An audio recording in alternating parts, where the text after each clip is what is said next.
It was common wisdom that creatures were most dangerous when they were desperate or cornered. That wisdom was proving itself to be very accurate as the Alliance drew ever closer to the Lich King's fortress. Incoming. Mages, raise arcane barriers. Krivax barely had enough time to conjure an arcane barrier before the Scourge's latest round of artillery bore down on the Alliance's advancing lines. Giant spheres of necromantic magic, plague-infested chunks of meat, and more conventional projectiles were all launched in devastating volleys as the Scourge unleashed every means of attack available to them. A wide variety of mages from all across Azeroth stood at the front of the lines and began hastily casting defensive spells in unison. The ground beneath Krivax's feet shook as the Scourge's artillery made impact with the barriers, which was quickly followed by a cacophony of screams and explosions that echoed across the battlefield. The Alliance had many mages at its disposal, but the abjuration ritual to protect Naxxkethel had left many of them exhausted, and the Scourge had been assaulting them relentlessly from the moment they were within range. Krivax staggered as one of the Scourge's artillery strikes shattered the barrier of an exhausted mage and caused an explosion nearby. Krivax unleashed an inferno of life-infused flames at the landing site without hesitation, healing any injured soldiers and purging any corpses of necromantic magic before they could rise as undead. Several hours of constant battle as the Alliance resolutely pushed toward the Lich King's fortress were enough to forever etch the horror of the Scourge in his mind. They were now close enough to Gul'dan that the necromantic magic in the air was nearly viscous in its intensity, vastly empowering every undead creature they encountered and causing every slain warrior to rise again within moments. The loss of Naxxkethel as an aerial fortress and safe haven granted new wind to the Scourge's airborne assaults. The fighting in the sky was so intense that corpses of destroyed undead and debris fell on the Alliance's ground troops nearly as often as Scourge artillery. This was already the most intense fight Krivax had ever participated in by far, and he only expected it to get worse once the longer things went on. When the plan to drop Naxxkethel on Shenzhen Su went exactly according to plan, much to everyone's surprise, the Alliance hadn't hesitated to capitalize and immediately launch a full-scale assault against the Scourge. While the Alliance could have benefited from a few days to fully organize its forces and allow them some time to rest, that was obviously out of the question. The undead did not feel exhaustion, and they only had a short time before the Scourge redistributed its forces in response to the newly opened front lines. There had only been enough time for the Alliance to put together a fairly rudimentary strategy, which basically boiled down to attack the Lich King from two different directions at the same time as hard as possible. Keeper Arkidas, Prophet Velen, and all of the extraordinarily powerful individuals approaching from the Temple of Five Dawns would theoretically keep large numbers of Scourge pinned down. As a result, every single being on Naxxkethel who was both capable of fighting and not essential to other crucial tasks was mobilized for the assault, while a constant stream of reinforcements were being portaled in from across the Eastern Kingdoms. All of the elite forces who had yet to be deployed in prior battles were now being brought to the front lines as the Alliance advanced along Shenzhen Su's neck. Supreme Commander Lothar, Ranger General Sylvanus, High Tinker Mekatork, High Thane Magni Bronzebeard, and the surviving members of the Council of Six were all participating in what everyone hoped would be the battle that would end this war. Every nation in the Eastern Kingdoms had retrieved the most powerful magical artifacts within their possessions and entrusted them to their champions, something rarely done outside of dire emergencies. Krivax was pretty sure that he could even spot several Titan-forged creatures joining the battlefield, such as Earthen from Udaman or Tolvir from Uldum. Even High King Anubarak had delegated most of his duties to other members of his council and joined the front lines, sweeping away tens of undead at a time with his scythe-like arms while surrounded by his royal guard. Like sharks that smelt a drop of blood in the water, it seemed as if everyone invested in Azeroth's defense decided to bear down on the Scourge. Naturally, Krivax would be expected to contribute to this matter and was now helping push the front lines. It was far from the specialized operations he'd participated in before, but no less important given that the Alliance needed every hand on deck. Clear the skies. Incoming gnomish aircraft. Krivax reacted instantly as Supreme Command Lothar's magically augmented command echoed across the battlefield, joining the rest of the Alliance's ranged combatants in targeting the airborne undead. A massive sphere of life-infused fire joined a volley of arrows, gunfire, and various magical spells which tore through the Scourge's ranks in the air. It was a pittance compared to the overwhelming number of undead available to the Lich King, but it was enough to push them back and offer space to Nerubian's aircraft.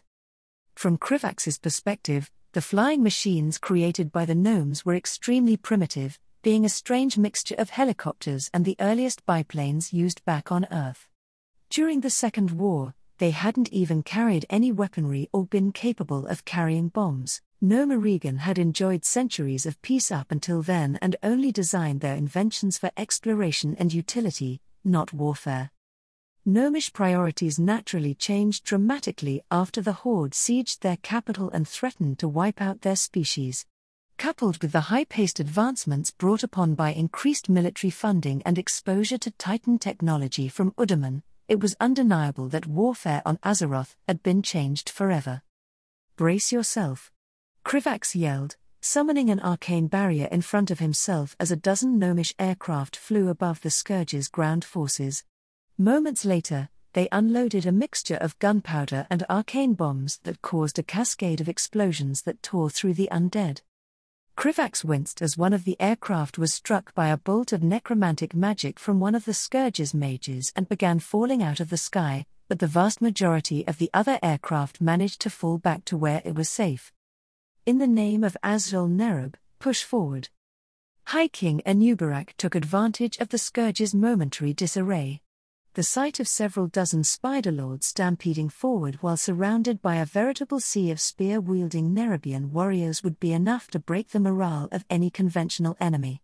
The Scourge's undead were not intelligent enough to face such an issue, but that also meant that they did nothing to stop themselves from being utterly obliterated by Azrael Nerub's advance. Krivax watched his people ruthlessly trample and impale the countless undead forces as they charged across the battlefield. They only stopped after they collided with an enormous wave of icy water created by a group of Naga sea witches. It took a moment for the Kirin Tor's mages to disperse the wave, but the path for the Alliance to advance was clear once they did. Similar feats were repeated several times over the next few hours using a variety of tactics. Dalaran and Quel'Thala's mages would unleash their most potent spells, engulfing entire clusters of undead in enormous infernos or maelstroms of arcane magic. Krivax even witnessed a high elf mage use some kind of artifact that simply teleported a large swath of Scourge forces off of Shenzhen Su, causing them to fall helplessly into Lordamere Lake. The Alliance's ground forces would then push into these newly cleared areas while being led by heroes like Ranger General Windrunner or High Thane Bronzebeard. Krivax felt a sense of pride to see the systematic coordinated advance of the Alliance forces taking advantage of its diverse strengths to devastate Scourge ranks and move forward inch by inch. "Krivax, watch out," Masruk's warning pulled Krivax from his thoughts as an undead sea giant significantly larger than the rest of its kind smashed through the Alliance ranks and charged in his direction with its club raised high. Krivax reacted swiftly, leaping away from the giant's crushing blow and freezing the club to the ground with a burst of intense ice magic. The undead attempted to pull its weapon free, but the ice held firm and Krivax took the opportunity to unleash a barrage of arcane missiles directly into the giant's skull. Each of them struck with precision and chipped away at the undead's bone, allowing a precise lance of life-infused flames to melt its brain. As the sea giant collapsed and ceased moving, the Alliance forces around him cheered and pushed forward, bolstered by Krivax's victory. They quickly sealed the gap in the lines under his directions and continued on their inexorable advance against the horde of undead creatures. Krivax soon lost himself to the frenzy of battle, commanding and supporting his section of the front.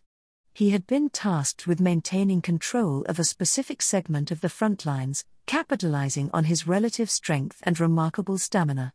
His ability to hold onto any advance using his arcane magic and heal the troops under him was crucial in sustaining the Alliance's position, especially as their forces rotated in and out of the combat zone for rest and recuperation. The battle had already gone on for many hours and would almost certainly go on for many hours more.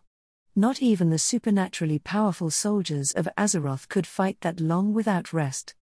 Krivax lasted far longer than most, but he also began to find himself becoming mentally exhausted after constantly fighting for so long. This was especially the case after a particularly difficult part of the assault when the Alliance was forced to fight their way from Shenzin Su's neck to the lip of the shell nearly 100 feet above. So many lives were sacrificed pushing against the Scourge's advantageous position. The Alliance eventually managed to use a combination of magic and reinforced Nerubian silk to create a path onto Shenzin Su's shell. Krivax probably saw more people be slaughtered within that horrific hour of fighting than he had witnessed during his entire second life. Krivax hadn't realized just how mentally compromised he was becoming until someone was suddenly yelling at him. "Do not lose focus, apprentice. A moment's lapse will be your death." Krivax was pulled from his thoughts as Vizier Hadix grabbed his arm and teleported them both several feet backwards, moments before a volley of projectiles landed where he had been standing. The following explosion sent several chunks of Shenzin Su's desiccated flesh flying in every direction. "Thank you, Vizier Hadix," Krivax said tiredly as he regained his footing. He doubted that he would have died from that attack, but the fact that he hadn't seen it coming despite his superior vision said a lot. "If you wish to thank me, then fall back from the front lines," Vizier Hadix said curtly as he created a web of arcane magic in the air that captured several incoming projectiles. "I will handle your duties until you return. Not only do you need to recuperate, but your unorthodox perspective will doubtlessly be welcome while the Alliance plans the next phase of its assault." Krivax looked behind him and saw the Alliance's leaders were all falling back and gathering in a fortified location. It made sense as there hadn't been enough time between dropped Naxxkethel and beginning the attack to actually decide on how they'd deal with the final phase. An attack against any entity such as the Lich King wasn't something that could be done without an actual strategy. To do so would be like walking into a death trap. Krivax hesitated for several seconds, unsure as to whether he would be more useful on the battlefield or in the strategic meeting. Ultimately, he decided that Vizier Hadix was correct that he desperately needed a bit of time to pull himself back together. It was also true that his idea regarding Naxxkethel had been useful despite his relative lack of knowledge about the nuances of military strategy. Krivax took a moment to thank Hadix and waved toward Masruk, who was currently fighting the Scourge in the skies, to inform his friend about his intentions. With that done, Krivax stepped back from the front lines and began making his way toward the hastily erected command center. Well, it was less of an actual command center and more like a small spot that had been cleared amidst the chaos of the battlefield and protected by a multitude of wards. Thankfully, not every single leader in the Alliance felt the need to participate in the strategic planning. It would have been a nightmare to deal with 11 different people all trying to advance their own agendas. Instead, it was the same three central figures of High King Anubarak, Ranger General Sylvanus, and Supreme Commander Lothar who represented the Alliance as a whole and its two most influential nations. There were a variety of representatives from all the other nations participating in the war, but they were only there to ensure their interests weren't severely harmed and weren't expected to actually be involved in the strategizing. Krivax found a spot next to these representatives and turned his attention to the ongoing discussions. A Kirin Tor mage was creating an arcane projection which depicted the Wood of Staves and the Lich King's fortress. Another mage was creating a much larger projection of Shenzin Su's, with portions of the massive creature shaded in different colors to indicate territory claimed by the Alliance and the Scourge. It made for a very useful visual indicator, highlighting the Alliance plan to siege the Scourge from two different directions. Krivax had expected that the leaders planned to wait for the other front to arrive, but it seemed like there were some arguments being made on the wisdom of that matter.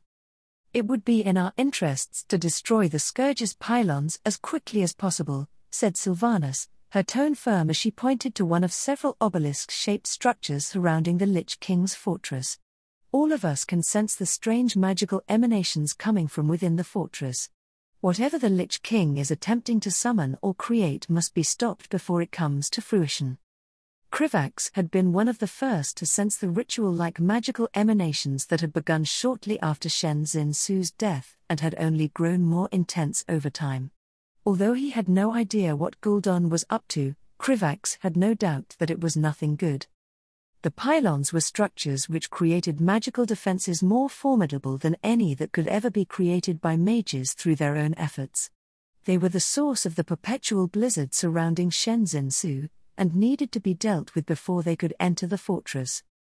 Be that as it may, it would be foolish to attack without our full strength, Lothar said with a grim expression. It will still be some time before the other front is able to join us. Prophet Velen and Keeper Archidas are among our greatest assets against the Scourge, not to mention all of the other forces which we would be reckless to engage without. Those other forces included Illidan's Stormrage, the Order of the Silver Hand, and the Guardians of Nerub, all of whom would be essential against the Lich King. Our enemy grows more fortified by the moment. Combined with the ongoing ritual, I agree with the Ranger General that we do not have time to wait for all of our forces to converge, said High King Anubarak, nodding toward the High Elf. There is no guarantee that delaying would lessen our casualties, nor does Azrael Nerub fear making the sacrifices necessary to end this threat. Krivax found himself agreeing with Sylvanus and the High King. He could tell that the Scourge was beginning to recover from their sudden lack of coordination and were growing more dangerous over time. Attacking while the enemy was still on the back foot was crucial. He wished that they could afford to wait for the other front to join them, but time was of the essence. Eventually, Lothar seemed to be convinced, and the discussion turned to the best way of disrupting the Lich King's ritual with the forces available to them. It was no small matter given the Scourge's heavy fortifications. The entire Wood of Staves was shrouded by the Lich King's magical blizzard and enhanced to an absurd degree by the Scourge's pylons. Anyone who didn't get blown away by near hurricane force winds would be frozen solid within moments without magical protection. That didn't even take into account the countless undead who were naturally much less affected by these conditions and would be at their most empowered given their proximity to Gul'dan. Not only would a large portion of the Alliance mages need to maintain constant protections against the blizzard and thus be unable to contribute in an offensive fashion, but they would also need to separate into several different groups for each pylon. This was because each pylon was strategically positioned in a way that meant that it would take significantly longer to reach and destroy individually. Taking them out one by one would defeat the entire purpose of attacking so soon in the first place. It sounded like a reasonable and fairly straightforward strategy given the circumstances, and Krivax found himself unable to think of anything he would do differently. He listened as the leaders of each attack force were decided and was unsurprised that the first names to come up were the heads of various nations. Krivax was much more surprised when his own name was mentioned after all of the more obvious choices were already assigned. He must have unconsciously let out a noise of disbelief, because High King Anubarak turned to him with an unimpressed expression. "Is there an issue, Vizier Krivax? I trust that you're not about to waste my time by suggesting that the person I chose to lead the ADF and who can also be credited for devising the strategy which brought us this far is unqualified." Krivax's protest died in his throat as he met the High King's stern gaze. He wasn't certain if Anubarak was particularly insightful, or if Krivax had just become predictable to those who knew him. "There's no issue, High King. I was just surprised," Krivax said, swallowing his doubts and steeling himself. "I will do everything I can to ensure our success." High King Anubarak studied him closely for several more moments before giving a satisfied nod and turning back to the other leaders. They had very little time to waste, so the logistical details were decided on far more quickly than might otherwise be the case. Krivax was assigned to one of the closer pylons and had a decent number of forces placed under his command, though he was relieved that High King Anubarak gave him one of the kingdom's higher-ranking spider-lords to help him coordinate things. A plan was made for the Alliance's air force to use the remainder of their munitions to help soften the enemy. All in all, it was a fairly basic plan that recognized that this would almost certainly be the final battle of this war, so there was no sense holding anything back. As the planning session concluded and Krivax began making his way to meet with the forces placed under his command, he did so with grim determination. There was little certainty in how the next few hours would play out, but Krivax was confident about one thing in particular. The future of Azeroth would be changed dramatically by the end of the day, one way or another. When Kil'jaeden assigned Gul'dan's soul to be the favored toy of his dreadlords, he had experienced pain more excruciating than could be described by the learned of shamans. When Gul'dan's soul was bound to Frostmourne and the Helm of Domination, he had been utterly stripped of everything that made him who he was and reformed into the embodiment of death itself. When Gul'dan buried Frostmourne into Tichondrius' chest, he began a process that would change him just as much as either of those previous experiences. While Gul'dan could directly control and empower any undead under his control, it was fundamentally impossible for him to make use of his full strength through such indirect means. If he wanted to reach his true destiny, then Gul'dan could only do so after freeing himself from the frozen throne, which is what Kil'jaeden had called the icy prison the demon had trapped him in. He would then need to acquire a vessel capable of channeling the vast powers at his disposal. Unfortunately, such vessels were few and far between. Gul'dan had only been able to devise two different means that he was confident would allow him to harness his full potential. Gul'dan had determined that his soul was tied primarily to the Helm of Domination and more loosely to Frostmourne. This meant that if he excised the blade from the frozen throne and guided it into the hands of a mortal foolish enough to claim it, then he could have theoretically used this connection to slowly mold the wielder into a worthy vessel. It would have been the work of years to gradually adapt the mortal's body to necromantic magic more potent than any Azeroth had ever known, but would have resulted in a truly marvelous conduit for Gul'dan's power. He had only abandoned this due to a lack of time. Gul'dan had been unable to find a means of preventing his dreadlord jailers from noticing Frostmourne's disappearance. He'd been directing some of his undead to create a convincing enough replica using the Titan forges on the Isles of Thunder, but the Alliance's sudden and aggressive invasion of Pandaria ruined those plans. Gul'dan looked forward to tormenting the soul of whoever was responsible for that disruption once he was free. Despite that slight setback, there were other options available to him. Even without being gradually permeated with the power of Frostmourne, Tichondrius was an eons-old demon whose body far outstripped an average mortal in terms of potential. The end result wouldn't be quite as potent as the alternative, but using the Dreadlord as his vessel had some advantages of its own. It would have been impossible for him to snuff out the soul of any mortal who adapted to the necromantic magic of Frostmourne, which meant Gul'dan would have needed to fight the mortal for control of their body. He would have won, naturally, but Gul'dan always preferred the path of least resistance. Instead, Gul'dan used Frostmourne to erase most of Tichondrius' soul before he began subsuming it into his own essence and taking control of the Dreadlord's empty body. Tichondrius and the rest of the Nathrazim had attempted to shield their souls against Frostmourne, but Gul'dan was not nearly as blind as they believed him to be. He had once been a warlock, and was intimately familiar with demons and the natures of their souls. It had not been easy to bypass Tichondrius' myriad of protections, but he had done so in the end. Gul'dan could have extinguished the Dreadlord's soul in its entirety and avoided any fight at all, but he wanted to steal what he could from Tichondrius' memories and skills. Such small fragments of Tichondrius' soul shouldn't have been any trouble at all for Gul'dan to subsume. At least, that's what he had thought. The walls around Gul'dan shook as he howled in pain and fury, struggling to fully conquer the remnants of Tichondrius' soul. The hundreds of spirits inhabiting his fortress let out tortured wails in response to his agony as necromantic magic twisted and surged around him. Countless images flashed through Gul'dan's mind, threatening to overwhelm him as the vestiges of a demon who was older than his entire species proved far more resilient than anticipated. He was dimly aware of the Alliance slowly advancing on his fortress and desperately needed to finish his transformation before they arrived. Vari Marthras had taken the first chance to flee after sensing Tichondrius' fate, so the scourge was only being led by the few intelligent undead within its ranks.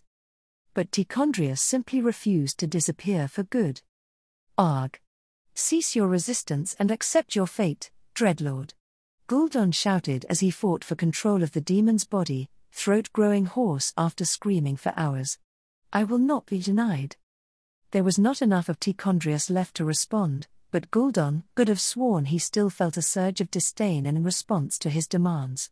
This caused the fiery hatred within him to blaze even more intensely than ever. There was nothing more that Gul'dan hated than to be looked down upon. He remembered the faces of every being who dared to do so, from the members of his original clan to the many enemies he'd made on his path to godhood, and he had sworn to himself that he would make them suffer.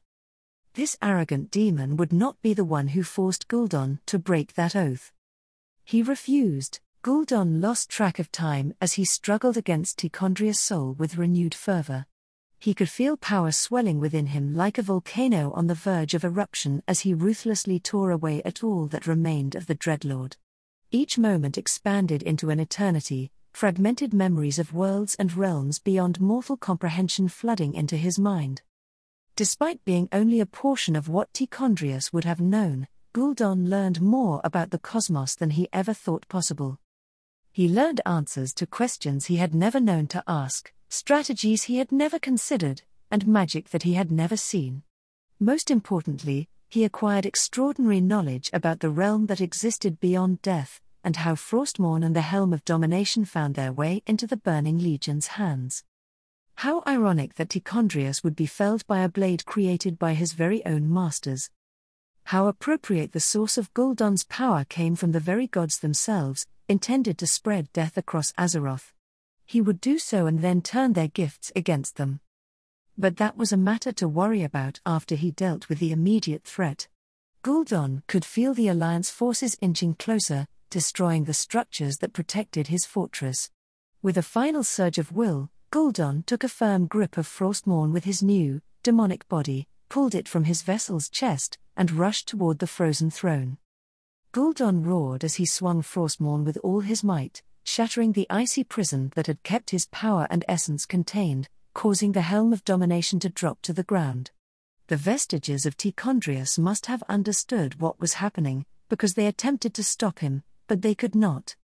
The Helm of Domination shimmered as it became ethereal in Gul'dan's grasp, seamlessly passing through the Dreadlord's last remaining horn and settling on his vessel's head. All at once, the cacophony of screaming spirits and whirling magic ceased as the inside of Gul'dan's fortress became deathly quiet. The only sound that remained was a soft chuckle that eventually grew louder until it became a resounding, triumphant laughter that echoed throughout the halls. He could sense a myriad of scrying spells from the Alliance attempting to penetrate the fortress, likely in response to the massive wave of necromantic magic that had erupted from within it.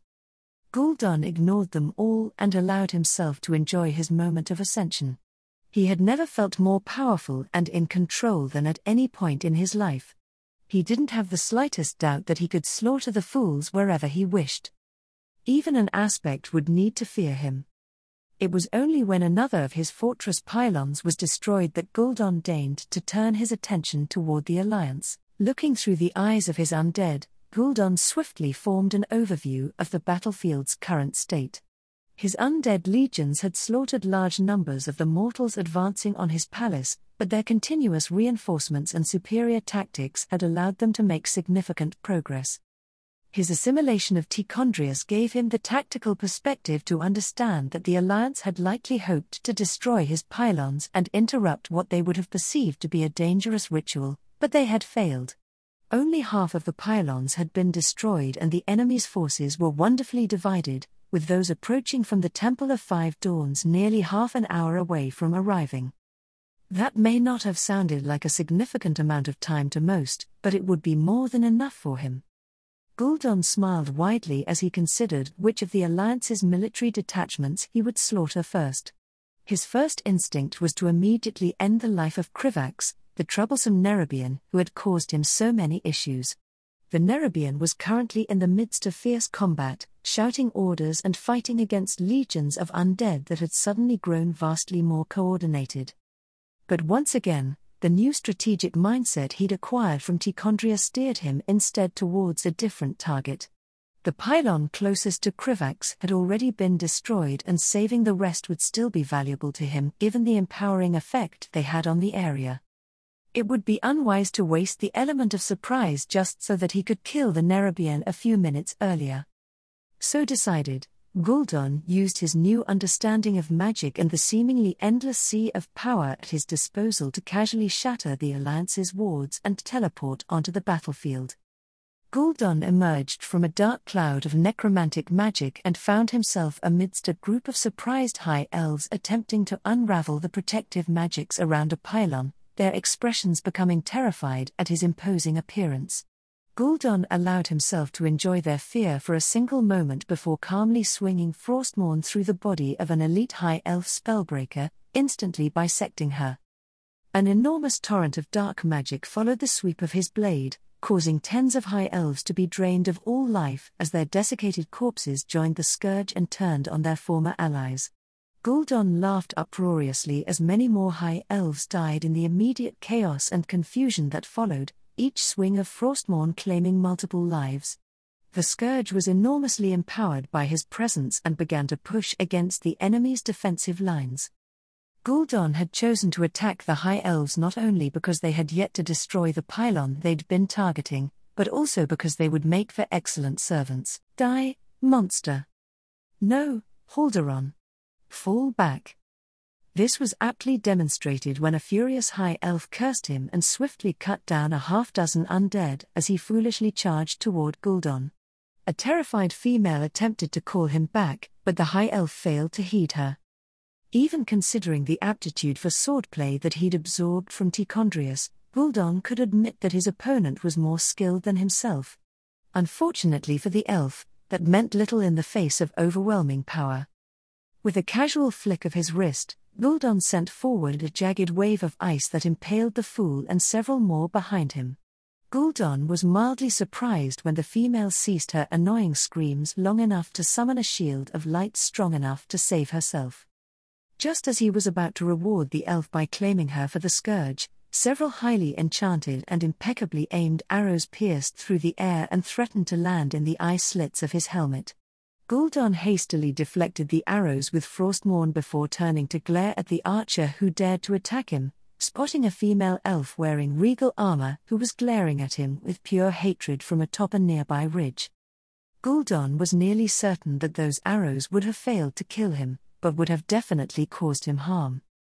He recognized her as Ranger General Sylvanas and felt a trace of frustration as he realized the elves were rallying around her. Gul'dan had already slaughtered a little under half of the High Elven force during his initial onslaught, either directly with his attacks or indirectly when he destroyed their defenses against the empowered scourge and the magical blizzard surrounding them. Their morale should have been utterly crushed as the hopelessness of their circumstances became clear, yet Sylvanas' leadership held them together. It was impressive. It was infuriating. Fighting retreat. Regroup with the rest of the Alliance. Sylvanas commanded, her voice cutting through the battlefield even as she launched more arrows in an attempt to slow him down. Futile, Gul'dan said with a scoff before easily avoiding the arrows and dispatching an isolated group of high elf mages with another sweep of Frostmourne. The mages attempted to create an arcane barrier to protect themselves, but it was no match for the raw power he wielded. As their barrier shattered, Gul'dan reveled in the despair he could see in the expressions of the elves who were desperately attempting to flee his wrath. These millennia-old warriors should have made for a much more formidable challenge, but they died so easily. Killing them was as simple as hunting rats with relax. It was at this moment that Gul'dan knew that he had truly succeeded in his goal of becoming a god. No amount of force which the Alliance could bring to bear had any hope of stopping him, and the scourge would spread across not only Azeroth, but to the ends of the cosmos itself. Gul'dan enjoyed the moment, toying with his opponents to savor the sense of power. He leisurely chased after the group of retreating elves and occasionally killed swaths of them with Frostmourne. Their desperation only grew as there were fewer and fewer of them to fight against the legions of undead tearing at their ranks. Gul'dan was occasionally stalled by clever tricks or attacks from the skies, but he was simply above such paltry efforts. One particularly amusing attempt came in the form of a dragonhawk rider flying toward him while carrying several mana bombs, apparently intending to sacrifice her life. Gul'dan hadn't even needed to do anything as her mount died to his blizzard long before she could reach him, causing her to fall among his undead hordes. So long as a few of his pylons remained intact, it would be impossible for the mortals to survive the environment without magical protections. The distraction of the enemy's mages proved a substantial boon to the Scourge. The High Elves eventually retreated far enough that they began to receive substantial assistance from the rest of the Alliance. Gul'dan's advance was slightly slowed as volleys of artillery exploded around him and a few annoying dragons engulfed portions of his Scourge in dragonfire. Gul'dan glared at the lizards and considered teaching them that the skies were not safe from his reach, but decided against it when he spotted something much more interesting in the distance. The Alliance had obviously been informed of his approach and had organized themselves into defensive formations in preparation for his arrival. Dozens of Spiderlords, mortal cavalry of all kinds, and mages from across Azeroth were all lined up and gathered in the hope that they could resist his power. The leader of their pitiful alliance, Supreme Commander Lothar, was bellowing what Gul'dan assumed to be some manner of motivational drivel to bolster their morale. Even Krivax, the mortal that he so very much wanted to kill, had been kind enough to place himself in Gul'dan's path so that he could be culled. How convenient. Amused and curious, Gul'dan cast a spell that would allow him to listen in on the enemy while his Scourge charged their position. Tichondrius' memories informed him that the best way to shatter an enemy's will was to destroy them when they were at their most hopeful, and Gul'dan intended to do just that. Soldiers of the Alliance, we stand at the precipice of a battle to decide the fate of our world. Before us lies a foe of unimaginable power who wields death itself as a weapon. Many of us will doubtlessly fall, but never forget that we hold with us the combined might of Azeroth. We are united in purpose, unyielding in resolve, and unbreakable in our spirit. Our homes, families, and nations depend on us to defend them, so let us send this foul creature back to the abyss from which it crawled. For the Alliance. For the Alliance. The humans' little speech seemed to serve its purpose as the mortals called out their little warcry in response with clearly bolstered morale. The deafening sound of their shout briefly overshadowed the sound of countless undead charging toward them and the blizzard that raged all around their location. It would make it all the more sweeter when Gul'dan crushed their hopes under his heel. Gul'dan waited patiently as the Scourge approached the Alliance's fortified lines, intending to teleport into the battle at just the right moment. Emotionless undead charged through artillery, magic, and aerial bombardment without the slightest hesitation. Arrows and bullets tore through them, but there was always another undead to take the place of the one who fell. Rotted sea giants collided with Nerubian spiderlords in a titanic clash. Mortal cavalry crushed undead beneath their hooves while many were pulled from their mounts into certain death, and the skies were filled with the sounds of combat. But most importantly of all, the so-called heroes of the Alliance delved into the chaos of battle. The perfect place to end them.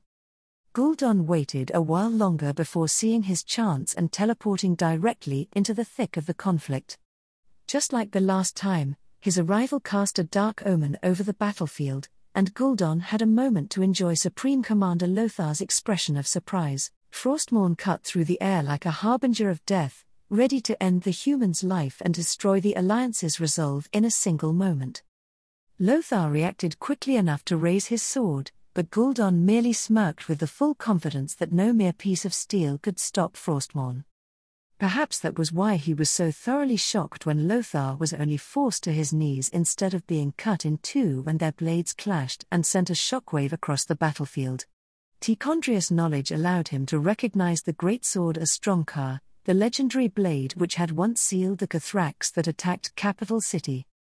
Gul'dan's surprise prevented him from reacting in time when a burst of vermilion flames engulfed him, allowing Lothar to escape while he was distracted. Gul'dan roared in pain and fury as he turned toward the source of the flames and unleashed a wave of necromantic magic in that direction. Krivax barely managed to survive by teleporting out of the way like the troublesome little insect he was. "You are going to regret that," Gul'dan said as he carved a path of death through the Alliance while pursuing the Nerubian. "I'd intended to save you for last, but now your miserable existence will end here and now." Despite his clear and obvious terror, Krivax still managed to muster the resolve to respond. "Probably. But I've been preparing for this moment my entire life, so I think I have a chance." In the original timeline, the prideful Vrykul had submitted themselves to the Lich King when they saw his overwhelming might and had decided that he could only have been a god of death. Krivax could now understand why they had been so awed. He had never allowed himself to underestimate the Lich King during his planning, assuming that he would be at least as powerful as the Aspects. But now that Krivax had finally had the opportunity to directly sense the Lich King's power, he estimated that Gul'dan was actually both weaker and stronger than the leaders of the Dragonflights. Weaker because as heart-stoppingly terrifying as the waves of necromantic magic being emanated from Gul'dan were, the Aspects all held similar strength and had been honing their skills for 20,000 years. Teleporting away from a sweep of Frostmourne that would have easily cut through every single layer of his defensive magic with little effort, Krivax could tell that Gul'dan wielded his power like a brute. His evidence for this was that he was still alive despite the Lich King having spent the past few minutes chasing him across the battlefield. Krivax sincerely doubted that would have been the case if Gul'dan had taken the time to adjust and grow into his recently acquired power. However, the Lich King's personal combat ability had never been the reason why he'd become a threat to the entirety of Azeroth. The real danger of the Lich King, of any necromancer in fact, had always been in their control over their undead servants. And that was something which Gul'dan proved himself to excel at with terrifying proficiency. Not only did Krivax need to avoid being skewered by Frostmourne, but he was also forced to withstand constant attacks from every direction from a variety of undead creatures.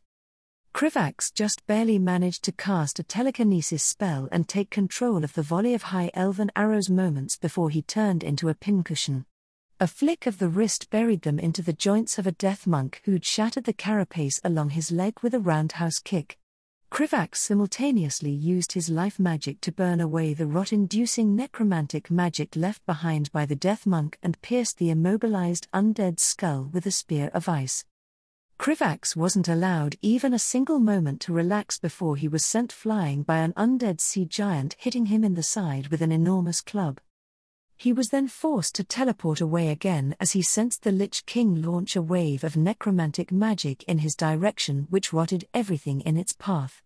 Unfortunately, he'd chosen to teleport atop a small cliff being held by the Alliance, which gave Krivax a perfect view as a dozen soldiers were instantly killed and turned into undead by the Lich King's attack. Gul'dan seemed to have fixated on Krivax to a degree that anyone around him got caught in the crossfire. The battlefield was in a state of utter and complete chaos, both the living and the undead furiously clashing in what would likely be the most important conflict of the war. The Lich King had managed to break a portion of the Alliance's defensive lines when he teleported next to Lothar and attempted to end the battle before it could really begin, allowing the Scourge to freely pour in. Krivax knew that there was no hope of actually killing Gul'dan before the Alliance's heaviest hitters finally arrived, Illidan, Keeper Arkidas, and Prophet Velen being the most important among them. That being the case, Krivax's top priority was pushing the Lich King back so that the Alliance could re-establish their defensive lines and survive until reinforcements arrived. Even that more limited goal would be outside of his grasp against such an overwhelming enemy, but fortunately for him, Krivax wasn't fighting alone. Gul'dan was currently slaughtering his way through swaths of brave Alliance soldiers while he dramatically marched toward Krivax rather than simply teleporting to his side, likely because the arrogant bastard enjoyed showcasing his dominance on the battlefield. Krivax lacked the means to save the lives of the countless soldiers falling to Frostmourne, but their sacrifices would not be wasted. "You contact your commanders and tell them to send air support," Krivax barked out to the highest-ranking soldier in his proximity before turning toward the rest of the nearby forces. "Infantry, form a perimeter. Ranged combatants, focus your attacks on the Lich King. Slow him down at any cost." Krivax made his voice as authoritative and loud as possible, trusting that his tone would spur the troops into swift action. He also hoped that Gul'dan, the egotistical monster that he was, would hear him as well and feel compelled to continue his dramatic march toward Krivax. Fortunately, he seemed right on both accounts, as a mixed alliance force quickly surrounded him in formation with close-ranged fighters fending off the Scourge, while the rest unleashed everything they had on the Lich King. Krivax could swear he saw Gul'dan smirk beneath his helm as bullets, artillery, and spells that would only normally be used in a siege rained down upon him ineffectually. Earthen spikes summoned via geomancy shattered against his armor. Enchanted arrows were either dodged with uncanny speed or swatted away by Frostmourne, and massive fireballs simply dissipated upon contact with an invisible barrier of dark magic. It became even more clear that the Lich King was relishing in his display of power when he suddenly began cackling and unleashed a ray of necromantic magic that seemed to momentarily darken the entire battlefield. Before Krivax could react, he heard a high elf mage next to him begin screaming as his body withered and decayed before a soldier was kind enough to bury a sword in the mage's heart, ending his suffering. Afraid, mortal. Good. You'll soon wish that I had aimed for you instead. Gul'dan's malicious voice boomed across the battlefield as he continued his relentless approach. By now, the Lich King had reached the bottom of the cliff where Krivax was positioned. If he wanted to launch his attack, then he couldn't afford to wait any longer. Nothing to say? Perhaps if you beg, I'll allow. The Lich King's monologue was interrupted as Krivax finished casting the geomancy spell that he'd been working on from the moment that he'd teleported onto the cliff. Gul'dan fell with an almost comical shout of surprise as a massive chasm opened beneath him. Now! Attack! Krivax shouted as he reached into his spatial bag and threw every single alchemical weapon that he'd been able to gather into the chasm.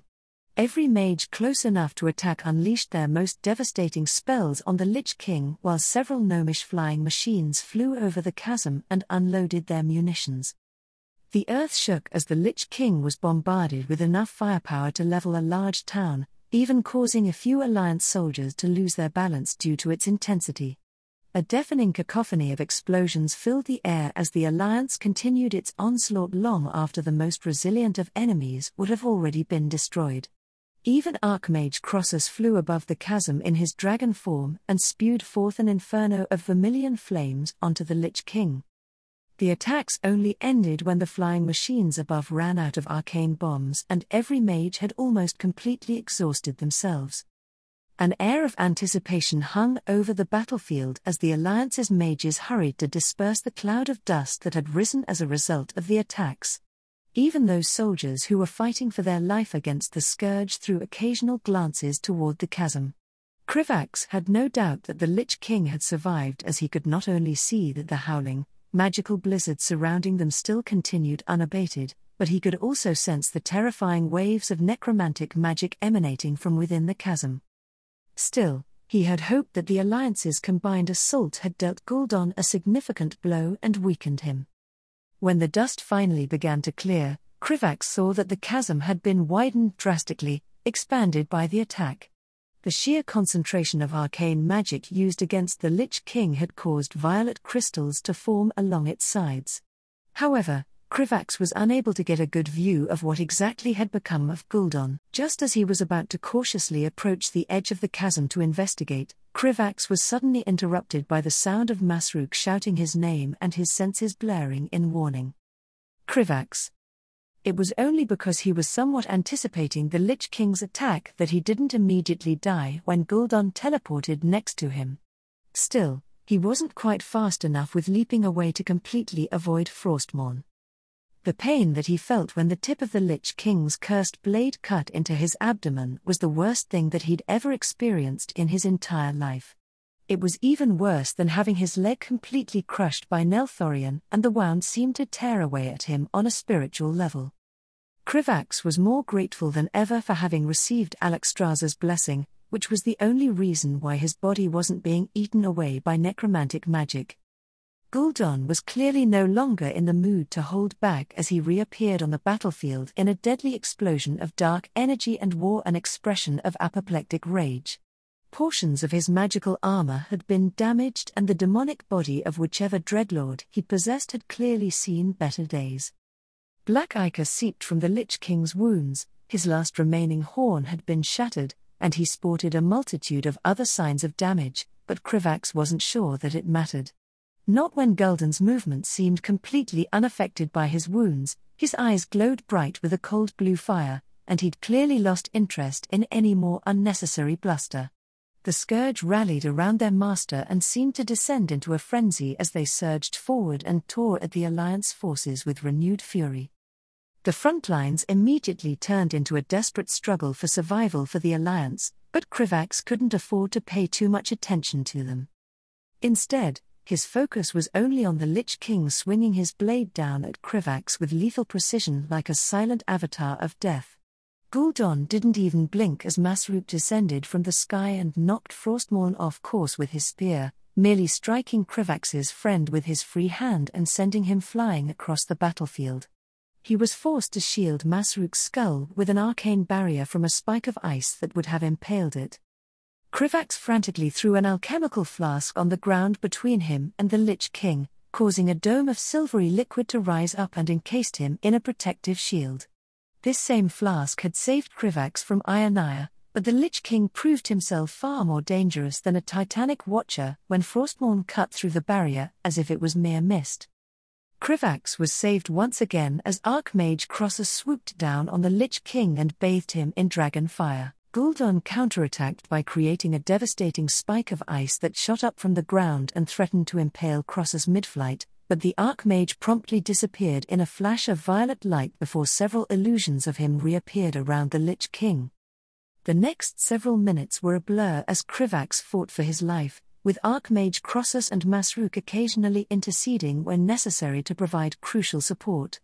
Thanks to the attunement to life magic that they all shared, the three of them were some of the few people who could withstand the Lich King's presence for long periods of time. Krivax knew that he needed to keep Gul'dan occupied long enough for the remaining Alliance soldiers to regroup and the more powerful members to arrive onto the battlefield. Unfortunately, Gul'dan simply overpowered them to a vast degree.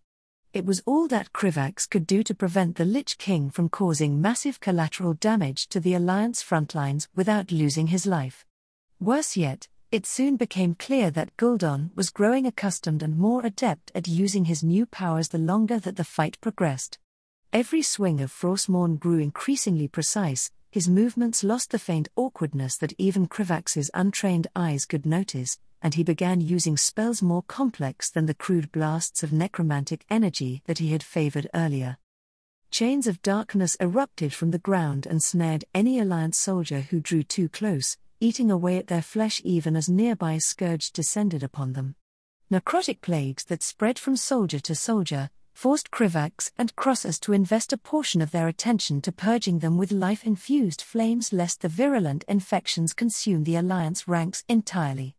The Lich King even tore the souls from the fallen dead and turned them into ethereal wraiths that shrieked as they swooped through the ranks of the living. Gul'dan didn't hesitate to exploit his undead servants as well, magically sacrificing them to empower his spells and slowly heal his wounds. Faced with such an enemy, Krivax's entire world narrowed down to just trying to stay alive. When Archmage Crossus lost most of his tail and a part of his leg to Frostmourne, Krivax's confidence began to falter. When Masruk lost several chunks of his abdomen to the ravenous maws of undead ghouls, Krivax could barely hold back his desperation. When Krivax was forced to amputate one of his arms after it was infected by necromantic magic that his life energy couldn't contain, he became certain that he was about to die and resolved to fight until his last breath. It was this state of complete concentration that prevented Krivax from noticing the changes that were happening on the battlefield, and why he was so surprised when reinforcements finally arrived. The transition from feeling as if the entire world was being engulfed by the Lich King's suffocating darkness to the sudden and overwhelming presence of light cutting through that darkness was nothing short of rapturous. Arg! The Lich King let out a cry of pain and fury as concentrated beams of radiant light suddenly pierced through the shroud of necromantic magic shielding him and burned away at his flesh. Krivax turned to the source of the attack and saw the figure of Prophet Velen standing tall, his hands outstretched and channeling searing beams of light as Draenei paladins descended upon the ranks of the Scourge. Frostmourne swung wildly and nearly punished Krivax dearly for his momentary distraction before it was suddenly intercepted by a familiar warglaive. Black ichor spilled across the ground as Illidan's Stormrage struck with such speed and precision that even Gul'dan seemed momentarily taken aback by it before he recovered. Illidan was one of the few people who'd fought the Lich King one-on-one in the original timeline and nearly emerged victorious.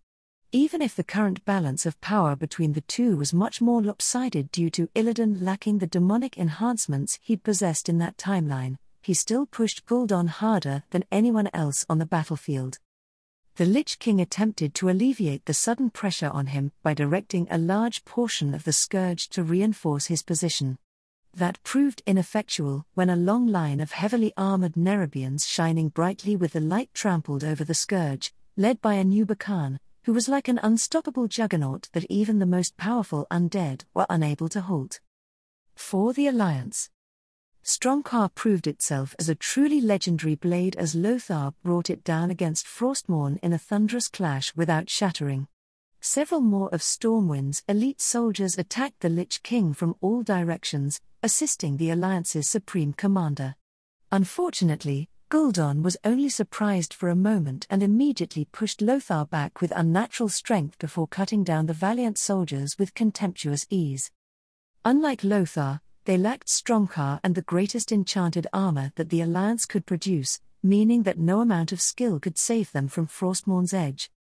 As Gul'dan began to stalk toward Lothar while trading blows with Illidan, Krivax immediately directed a large number of Nerubian flyers to swarm the Lich King.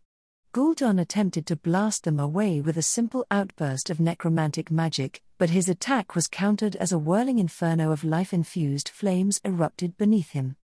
Cowardly vermin! Gul'dan bellowed as he swiftly bisected one Nerubian flyer and backhanded another, causing it to explode in a shower of gore. His voice was filled with fury as Krivax's flames did little more than irritate him. Come and face your destiny. No matter how many allies aid you, your fate has been sealed. Krivax ignored Gul'dan as he struggled to maintain the inferno and give Lothar the chance he needed to recover. Lothar seemed to have learned just how outmatched he was from the previous exchange, because he took advantage of Krivax's distraction to join the others rather than recklessly engage alone. When Krivax was finally unable to maintain his attack any longer, Gul'dan killed all of the flyers swarming him with a burst of dark magic as expected, but was then almost immediately pushed several feet back by a Nerubian charging him horn first. The Lich King managed to cut a wide wound through the Spider-Lord's carapace with Frostmourne, but the light allowed him to shrug off the injury and continue his relentless assault. Moreover, having someone who could endure Gul'dan's blows was invaluable and allowed everyone else who had been previously unable to approach a chance to join the fray.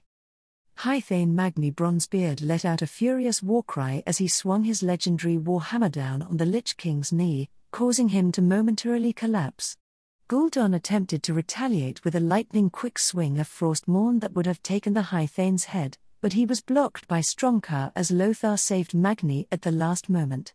Behind the Hythane, lines of dwarves and Nerubians were firing rifles from behind hastily erected earthen defenses to keep the undead forces at bay. Gnomeregan's leader, Mekkatork, heroically charged into battle and trampled undead while piloting what seemed to be a steampunk mech suit. Mekkatork fired salvos of rockets and arcane beams from a weaponized mana crystal while gnomish tinkers unleashed a variety of inventions and contraptions against the Scourge. Krivax was briefly dumbfounded when he saw Trixie cackling as she rode a massive, spider-like automaton equipped with flamethrowers and sonic cannons. Krivax took a moment to collect himself and let out a breath of relief. The presence of Lothar, Magni, and Mekkatork likely meant that the Alliance had stabilized the rest of the front against the Scourge now that reinforcements had arrived. In fact, Krivax could sense Keeper Arkidas off in the distance using his extraordinary geomancy to bury countless undead, even as countless more took their place. Even with all these powerful figures engaging the Lich King, Krivax could tell that Gul'dan was still holding his own and could potentially emerge victorious through sheer endurance and attrition. Still, This gave Krivax a much-needed moment when he wasn't about to be bisected by Frostmourne in order to come up with an actual plan to permanently deal with the Lich King. At least, that had been Krivax's hope before he sensed a large group of Scourge soldiers suddenly break off from their current fights and begin charging in his direction. It was clear that the Lich King hadn't forgotten about him despite Lothar and the others engaging him. Just as Krivax was about to reluctantly sacrifice more of his energy to deal with this new wave of undead, the majority of them were abruptly frozen to the ground by a wave of ice magic before a barrage of expertly aimed arcane missiles blew apart their skulls. Those that survived were promptly finished off as Masruk descended from the skies like a hawk's spear first, impaling the remaining undead with deadly accuracy. "Apprentice, are you well?" asked Vizier Hadix, using telepathy to communicate over the cacophony of combat as he teleported to Krivax's side. Masruk took back to the air and began to protect the skies above them. Krivax was glad to see that Hadix was all right. He'd been concerned when the Alliance's strongest combatants had taken so long to respond to the Lich King and had worried that something terrible had happened. Krivax took a moment to extend the telepathic link to Masruk, who sent back a feeling of gratitude as he flew and fought above them in the air.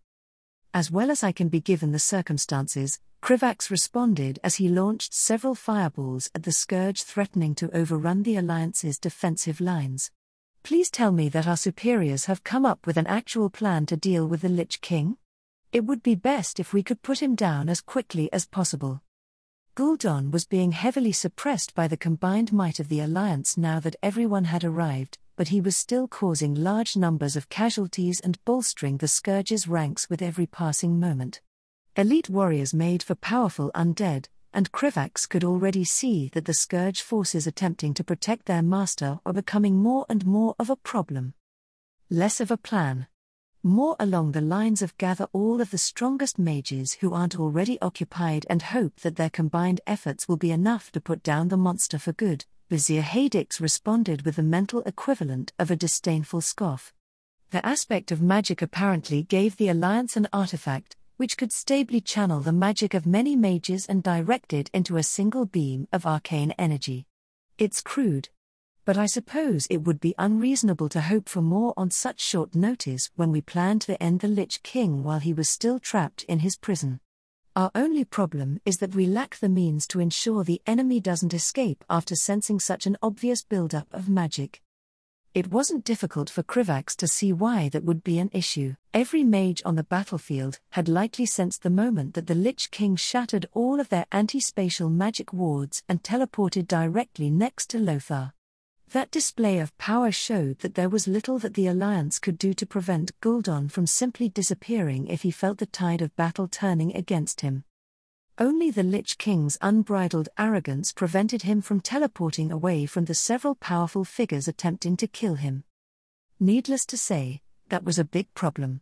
Not only because it would prevent all the archmages from actually hitting the Lich King with their combined magic, but also because it completely removed the possibility of actually finishing Gul'dan off. Krivax's mind raced as he attempted to find a solution to this issue while he and Hadix continued to fight against the surrounding undead. He hadn't been lying when he said to Gul'dan that he'd been preparing for this moment for most of his life. That meant that Krivax knew a bit more about the strengths and weaknesses of necromantic magic than the average mage, and he had put a lot of thought into how he would counter a threat like the Lich King. Magic in this world was strange in that each variety of magic both countered and was countered by its opposing force. For example, light was strong against both fel and death, but was always at its strongest when wielded against a being of the void. However, those who wielded the light were more susceptible than most to the void's whispers. The arcane magic used by the Alliance mages held no particular advantage against the ridiculously powerful death magic that Gul'dan could bring to bear. But it might when used together with death's natural counter. Alexstrasza had once told him that she'd gifted Krivax with a portion of her power not only as an expression of her gratitude, but also because she trusted that he would use it in a way others would not. Krivax hadn't fully believed that he could live up to such expectations at the time, but he had never stopped trying to harness his bestowed power to its fullest potential. Now was the moment to discover if those efforts would be enough. A feeling of uncharacteristic calm and determination rose up within Krivax as he realized what he had to do. Vizier Hadix, I have a plan. There's a spell that I've been working on that may be able to prevent the Lich King from destroying our wards, Krivax explained, his voice steady and confident. I'll need to be protected while I cast the spell, preferably with you and Archmage Crossus nearby. The spell was derived directly from one taught to him by Vizier Hadix, which meant that he could likely assist if something went wrong during the casting. Archmage Crossus' presence would be helpful simply because he was the only other figure on the battlefield adept with both arcane and life magic. Vizier Hadix studied him for several moments before seemingly finding what he was looking for and nodding in agreement. Krivax sensed Hadix creating several telepathic connections that stretched toward the Alliance's rear where its mages were all stationed and knew that it wouldn't be long before people were sent to guard him. When a massive red dragon flew around them and created a protective ring of fire that destroyed dozens of scourge, Krivax immediately started the process of casting his spell. With practiced ease, Krivax used his 3 remaining hands to weave a long thread of silk into a complex pattern while imbuing it with arcane magic. Silk could play many roles in Nerubian magic, from storing spells, serving as a strong receptacle for enchantments, or being used as a sort of reagent for powerful spells that could usually only be cast via rituals. Krivax intended to use it for the last role, similar to how Vizier Hadix had done during his duel with the elf in Dalaran. It was one of the more complex forms of magic practiced in Azrael Nerub, but Krivax had been blessed with a good teacher and ample motivation to practice over the years. The sounds of dying soldiers, roaring dragons, and the Lich King's furious bellowing seemed to fade into the background as Krivax dedicated the entirety of his focus to weaving one of the most important spells of his life. Each movement was meticulous and precise as Krivax's silk was imbued with arcane energy and started shimmering with a violet hue. Krivax felt a surge of accomplishment when the spell finally clicked into place upon its completion, ready to be deployed with a simple command, but he didn't relax. If it was so easy, then any of the vastly more experienced and talented mages that the Alliance had at its disposal would have already handled the matter. What would really allow this spell to be effective was the inclusion of the aspect of life's power. Taking a deep breath, Krivax pulled on that reservoir of life and carefully infused the silk with its essence. He knew that combining different kinds of magic was technically possible, but doing so was extremely difficult and often produced results that were worse than its constituent parts. Instead, Krivax aimed to create a protective envelope of life over the core arcane spellweave, which would in turn synergistically amplify the life while being protected from the Lich King's necromantic counterattacks. Unfortunately, even this relatively safe means of combining 2 separate varieties of magic was fairly difficult to control and usually ended up failing in an explosive fashion.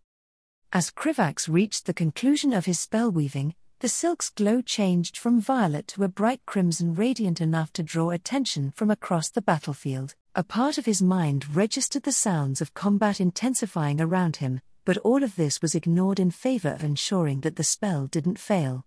When the silk between Krivax's fingers began emanating potent waves of energy, and he felt like he'd infused all the life magic that he safely could, he knew that it was time to act.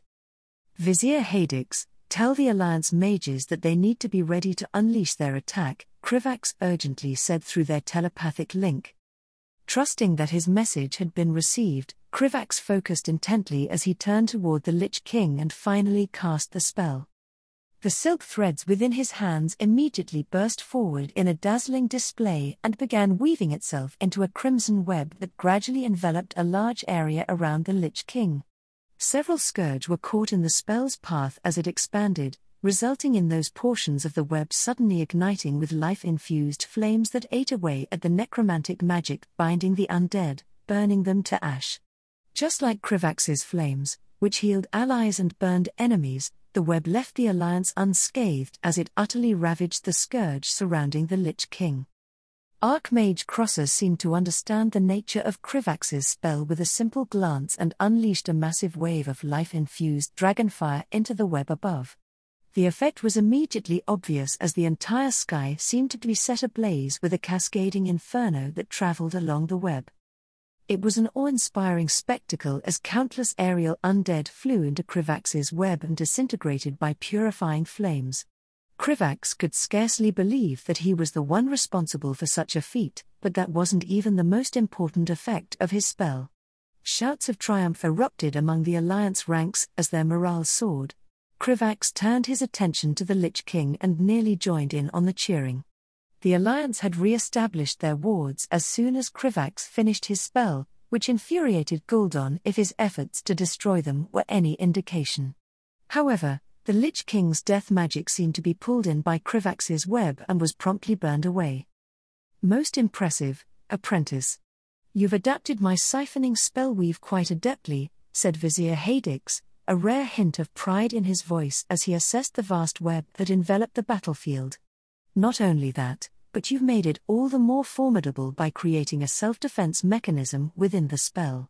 How are you able to provide enough energy to destroy so many undead and counter that much death magic? Krivax would have blushed if he was capable of it, not used to his mentor so bluntly complimenting his efforts. It's a combination of Alexstrasza's aspectral power being uniquely potent, Archmage Cross's assistance, and modifications that I've made to the spell, Krivax explained as he watched the Lich King attempt to destroy the spellweave dome overhead with increasing frustration. It isn't capable of reacting to anything except death magic, which means that I was able to heavily specialize the spell components for that exclusive purpose. Krivax's spellweave would actually be fairly fragile if it was targeted by a concentrated burst of fel or void magic, but that had been a necessary weakness in order to create a spell capable of countering Gul'dan. It was highly unlikely that a being of pure death like the Lich King would use a type of magic that he was less proficient in, especially one as unsubtle and power-hungry as Gul'dan.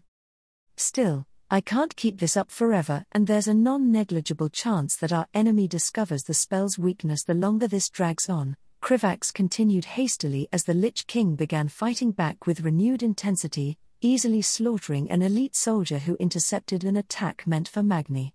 Even weakened, Gul'dan is still too much for us to take down head-on. The Alliance's mages need to hurry there. Krivax was suddenly interrupted by an intense swell of magic that nearly overwhelmed all of his senses. He had no doubt that even the most inexperienced of mages would be able to feel the magic being gathered all the way in Dalaran. The Lich King could definitely sense it, as he abruptly ceased his assault and turned his gaze in the direction of the gathering magic before attempting to make a strategic retreat. Gul'dan had tried to run the old-fashioned way when his teleportation failed, but Krivax reacted instantly by using geomancy to open the ground beneath the Lich King's feet. As powerful as Gul'dan may be, that didn't allow him to ignore gravity. The Alliance forces who were within the potential kill zone of the incoming attack began fleeing the area while the most powerful necromancer to have ever walked Azeroth fell helplessly up to his waist into the ground. When the combined spell, channeled by the strongest members of the Kirin Tor, Circle of Viziers, and the Magisters of Quel'Thalas finally struck, it did so with cataclysmic force. A violet sphere manifested in the skies directly above Gul'dan and unleashed a blinding column of pure arcane energy that plunged down onto him like a meteor. Krivax was certain that he felt the ley lines around Dalaran warp, and the very air itself seemed to scream as the overwhelming power of the spell tore through the atmosphere, creating a maelstrom of arcane forces that swirled violently around the impact site. The ground shook with such ferocity that it felt as though the world itself might fracture, and a shockwave of raw magic radiated outward. Despite all of this, the Lich King shouted defiantly with Frostmourne raised high against the devastating attack. The potent death magic of a being that many would worship as a god clashed with the raw arcane power unleashed by the Alliance. I refuse.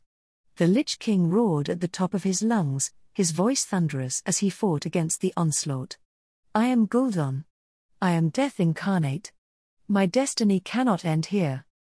To Krivax's horror, he could sense the spell beginning to flag, and it looked as if the Lich King may actually last long enough to survive the attack. Krivax immediately pulled on the last embers of his power. Streams of life-infused flames erupted from his 3 remaining hands and surged toward the Lich King and added to the Alliance's assault. Krivax's actions seemed to serve as a signal for everyone who wasn't busy fighting off undead. Powerful bursts of felfire from Illidan, incandescent beams of light from Prophet Velen, and all manner of spells, projectiles, and artillery rained down the Lich King to erode his defenses. Krivax's web further weakened the Lich King's ability to defend himself by siphoning off any build-up of death magic. The fact that Gul'dan survived even a few moments of such a relentless and coordinated attack was a testament to his immense strength. But ultimately, even he couldn't withstand the combined might of the Alliance, and Frostmourne shattered with an ear-splitting crack that resounded across the battlefield. Gul'dan disappeared underneath violet light as the souls of his victims escaped the fractured runeblade and turned on him with their fury. His screams lasted for only a moment before they were overwhelmed by the sound of the Alliance's spell detonating in a brilliant explosion once the Lich King's defenses were fully breached. The explosion radiated outwards, engulfing the area in a blinding light and a blast wave of magic that obliterated any remaining undead nearby. A profound silence followed the cacophonous destruction, as even the scourge seemed to suddenly pause in an eerie stupor. This moment lasted until an Alliance mage summoned a wind that blew away the residual dust and revealed a crater that contained what remained of the Lich King. Shards of Frostmourne were scattered across the crater's base while the once mighty figure of Gul'dan lay motionless, his armor shattered and demonic body unnaturally twisted. The only part that remained undamaged was the Helm of Domination, which had slipped off the Lich King's head and lay amidst the debris. Krivax only had a moment to take in the scene before the intelligent undead among the scourge suddenly scattered in every direction and the other undead all began attacking everything, including each other, in their vicinity. Without the Lich King or the intelligent undead to guide them, the scourge was completely uncoordinated, and it wasn't long before the Alliance managed to dismantle the remaining undead. The battle, which had been a desperate struggle for survival moments ago, now turned into a swift and efficient cleanup operation. When it was finally over and the last undead in the area had been vanquished, an exhausted silence fell over the battlefield before it was broken by the sound of cheers. For the Alliance. Supreme Commander Lothar shouted as he raised Strongcar into the air. A fervorous chorus echoed his cry as everyone from the most stern High Elven Magister to the lowliest foot soldier enjoyed the moment of triumph. Nerubians, humans, elves, dwarves, gnomes and Draenei all united in their victory, forgetting any past conflict or discord as they celebrated the end of a grueling battle and the destruction of a force that threatened all of Azeroth. Even Krivax couldn't help but open his mandibles wide and join in the celebration. For the Alliance. The next few minutes passed in a jubilant blur for Krivax as everyone continued to revel in their hard-earned triumph. Masruk joined him as he celebrated, and even Vizier Hadix seemed more pleased and relaxed than Krivax could remember seeing him. The sense of unity and joy was infectious, and for a moment, Krivax allowed himself to bask in the shared euphoria and forget the toll of battle. But eventually, the cheers and exultations subsided and the somber reality that they were standing in a landscape littered by the fallen began to sink in. Whether they be dead Naga taken from Azeroth's seas, the residents of Pandaria who had been unprepared for the Lich King's invasion, or the brave soldiers of the Alliance who fell to protect their homes, the evidence of the Scourge's cruelty was everywhere. A solemn quiet settled over them as the Alliance began to organize and address the aftermath of the battle. Only the shuffling of armored boots and the occasional cries of sorrow could be heard as the dead were gathered and identified so they could be delivered to their loved ones. Still trying to come to terms with this incredible victory, he and Masruk assisted with the Alliance casualties for a while after Krivax sealed the worst of their wounds with healing flames. The two of them offered each other silent support whenever they came across particularly grim scenes or needed help with a burdensome task. Their friendship was such that words were unnecessary in a time like this. When Krivax suddenly felt an urge to double-check that Gul'dan was truly dead and gone, Masruk followed him without comment. As he found himself standing over the corpse of the monster responsible for so much suffering, Krivax felt incredibly fortunate that he had not lost anyone dear to him in the battle. He felt a near overwhelming amount of relief that it was finally over. The Lich King could no longer be a threat to Azeroth or Azrael-Nerub. He was finally safe from the doom that had haunted and driven him. It almost didn't feel real. That the goal he'd been working towards since he hatched had finally been accomplished. There were still plenty of undead infesting the waters of Lordamere Lake, a dreadlord who was unaccounted for, and an uncontrolled scourge that would need to be dealt with, but none of those were likely to result in the annihilation of his home. Krivax wasn't certain if that home was Azrael-Nerub or Azeroth in general, but he felt a sense of security that he hadn't known for a very long time. Krivax was so lost in his thoughts that he failed to notice the colossal figure of Archidas until the Keeper was by his side and reaching down toward the helm of domination. I had worried greatly that the Lich King would choose to flee and restricted myself to fighting the Scourge to avoid this, Keeper Archidas said as he collected the ominous helmet in his comically oversized grasp. I'm glad that I chose to do so, as it would have been catastrophic if this cursed artifact remained unbound. You have done well in protecting the Maker's dominion, mortal. Krivax took a moment to recover from his stupor before he studied the Helm of Domination with a weary gaze. He didn't know much about the artifact other than the fact that whoever wore it would become the next Lich King and gain control over the Scourge. In the original timeline, the helm needed to be worn by someone at all times to prevent the undead from rampaging through Azeroth. Fortunately, the Scourge probably hadn't grown large enough yet for something like that to be necessary. Are you certain that you can contain and protect it? Krivax asked with a trace of uncertainty as Keeper Archidas opened a portal in the air and placed the artifact somewhere unknown. That thing is incredibly dangerous in the wrong hands. Keeper Archidas remained as impassive as ever, but Krivax could have sworn that there was something judgmental in the Keeper's bland expression when he glanced at him. I have constructed facilities capable of imprisoning entities powerful enough to swallow entire worlds, said Keeper Archidas, his tone carrying the slightest hint of affront.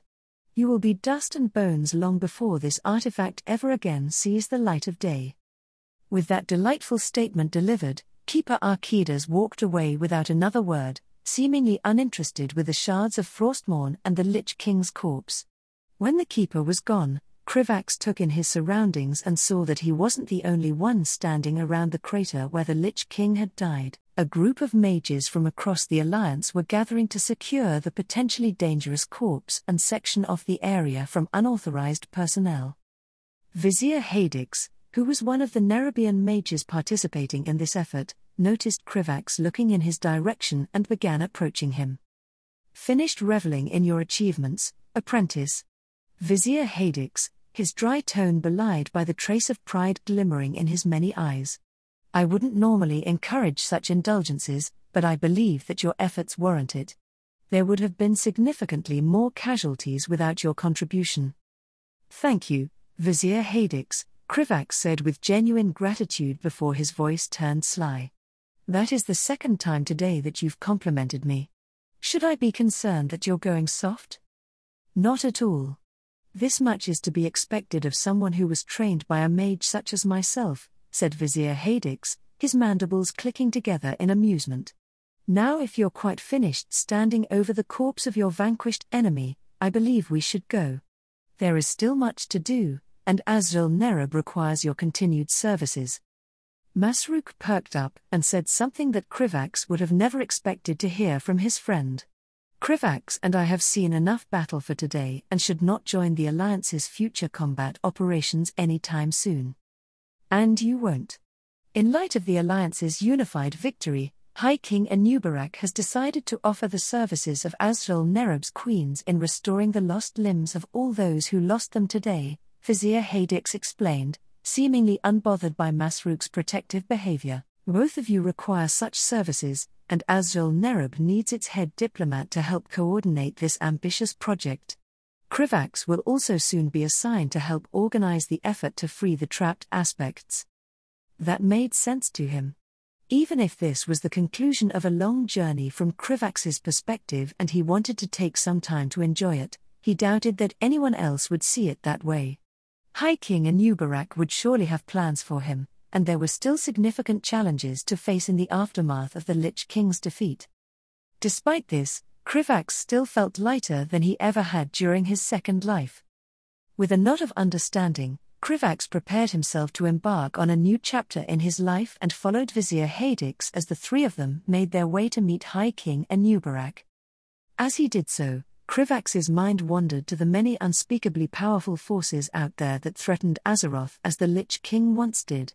From the Burning Legion's infinite demonic armies to old gods slowly escaping their prisons to the countless other world-ending forces lurking in the shadows, Krivax was certain that he had many other adventures in his future. But after seeing the Lich King fall to the united efforts of the Alliance, he had no doubt that Azeroth was more ready than it had ever been to rise to the occasion. Since that is the case, I think it's time that I finally change my priorities a bit, Krivax mused as he glanced toward his best friend, who looked at him with a questioning expression. Once this latest round of diplomacy is dealt with, I think it's time that I finally take that vacation. Thrall did his best to project calm and confidence as he was escorted through the entrance of Dalaran by a contingent of Alliance soldiers. It wasn't every day that an orc was allowed to enter one of the most advanced and prosperous cities in Azeroth, filled with a greater diversity of people than Thrall had ever thought possible. Even after only a few seconds of walking through the gates, he could already see races of people that he had only ever read about in books. Night elves, Tauren, the mythical Pandaren, and even strange humanoid fish people dressed in long, flowing robes as they walked through the bustling streets. Thrall was well acquainted with the magical city, thanks to his sister Taretha's 15 years of study here and his occasional secret visits under the cover of illusions with Krivax, but he still found Dalaran to be breathtaking. Not only because of the sheer variety of life, but also because of the magical and technological innovations that only seemed to have grown more advanced with each visit. Arcane constructs patrolled the streets, floating platforms carried goods through the air, magic pulses on Nerubian silk ropeways transferred messages from one end of the city to the other, and gnomish teleportation platforms derived from Titan technology allowed for instant travel across different parts of the city. Even the food market seemed extraordinarily vibrant and diverse, thanks to the newly developed agricultural magics from the Red Dragonflight and Elven Druids. All Thrall wanted to do was sit down and contemplate how these amazing innovations could help his people as they did the rest of Azeroth. Even as the Alliance had faced what seemed to be a constant series of external threats, the actual lives of its citizens improved year on year. It was all quite impressive. Thrall was glad that the thorough leadership training by Drektar, the closest thing he had to a father, had prepared him to succeed as the chieftain of the Frostwolf clan. Otherwise, he would have looked like a child in a gnomish toy store. However, Thrall felt like it would be much easier for him to stay calm if the large portion of the citizens did not openly glare at him while he enjoyed Dalaran's fascinating sights without. He'd long since accepted the fact that orcs were one of the most hated races in the Eastern Kingdoms, superseded only by gnolls and more recently trolls.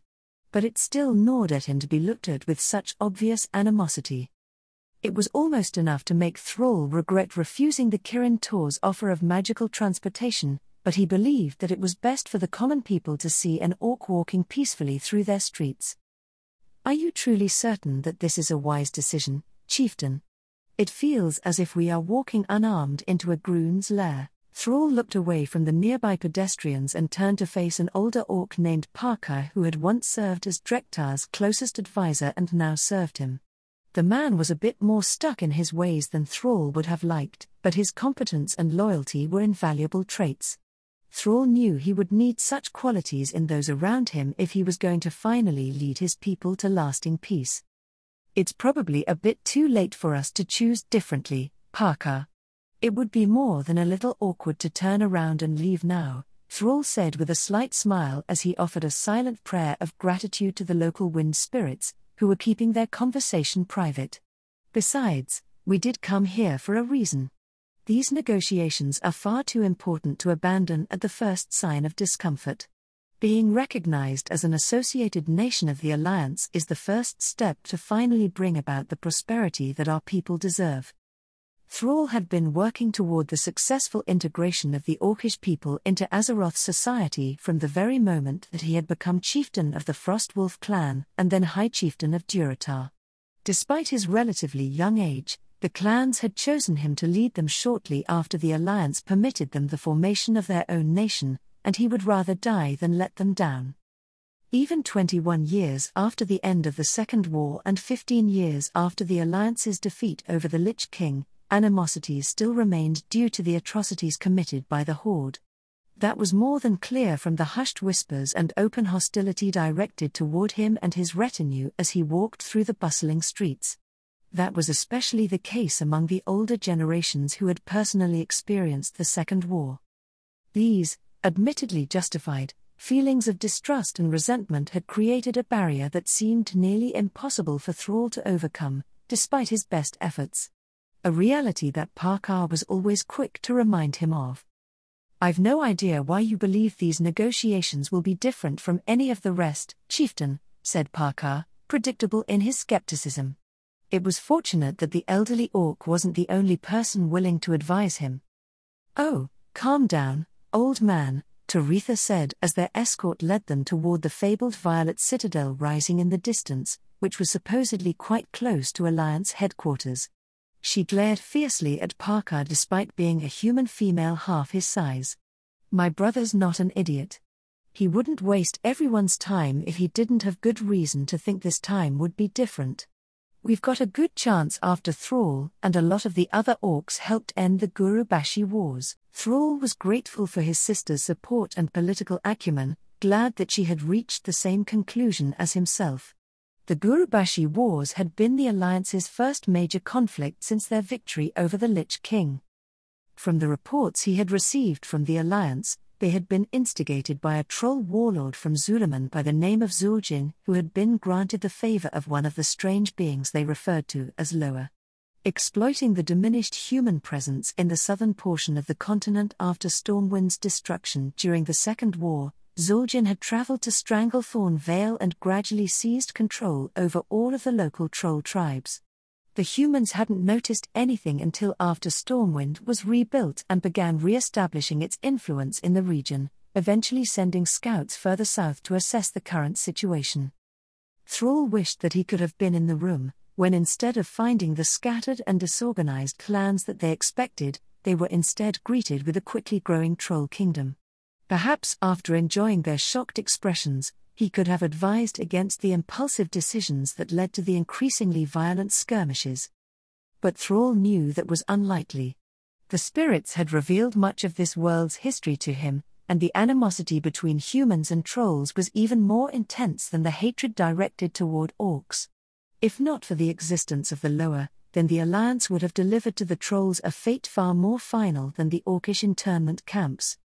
It was for this reason that the conflict between Stormwind and the resurgent Zul'Gurub kingdom had escalated so quickly and burned so brightly.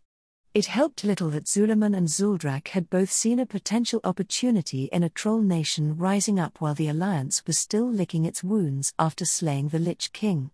This meant that Azrael, Nerub and Quel'Thalas had been too preoccupied to offer much aid, while the Dragonflights and Night Elves cared little of mortal conflicts that didn't truly threaten Azeroth. Thus, after a few years, the Alliance had begun searching for an alternative source of manpower and settled on an unlikely solution. This allowed for the perfect opportunity to negotiate the end of the internment camps and the formation of an Orcish nation, in return for Orcish bodies. Thrall was still surprised at times that the Alliance had actually agreed, though the costs of feeding and housing millions of orcs likely had something to do with it. "You are not incorrect that Orcish participation in that war has gone far to quell old hatreds," Arcanist Taretha, Parkar admitted with a respectful nod to Thrall's sister. "But there's no guarantee that this will be enough to overcome the resentment that remains." "I don't see why not. It's only because the Alliance emptied the internment camps for warriors that they were able to force a peace treaty," Taretha said carelessly as she waved at an elvish mage who had paused to observe them, likely someone who she knew from her magic lessons. Him and his army of freakish, lower-empowered monsters would have kept the fight going for so much longer without the orcs.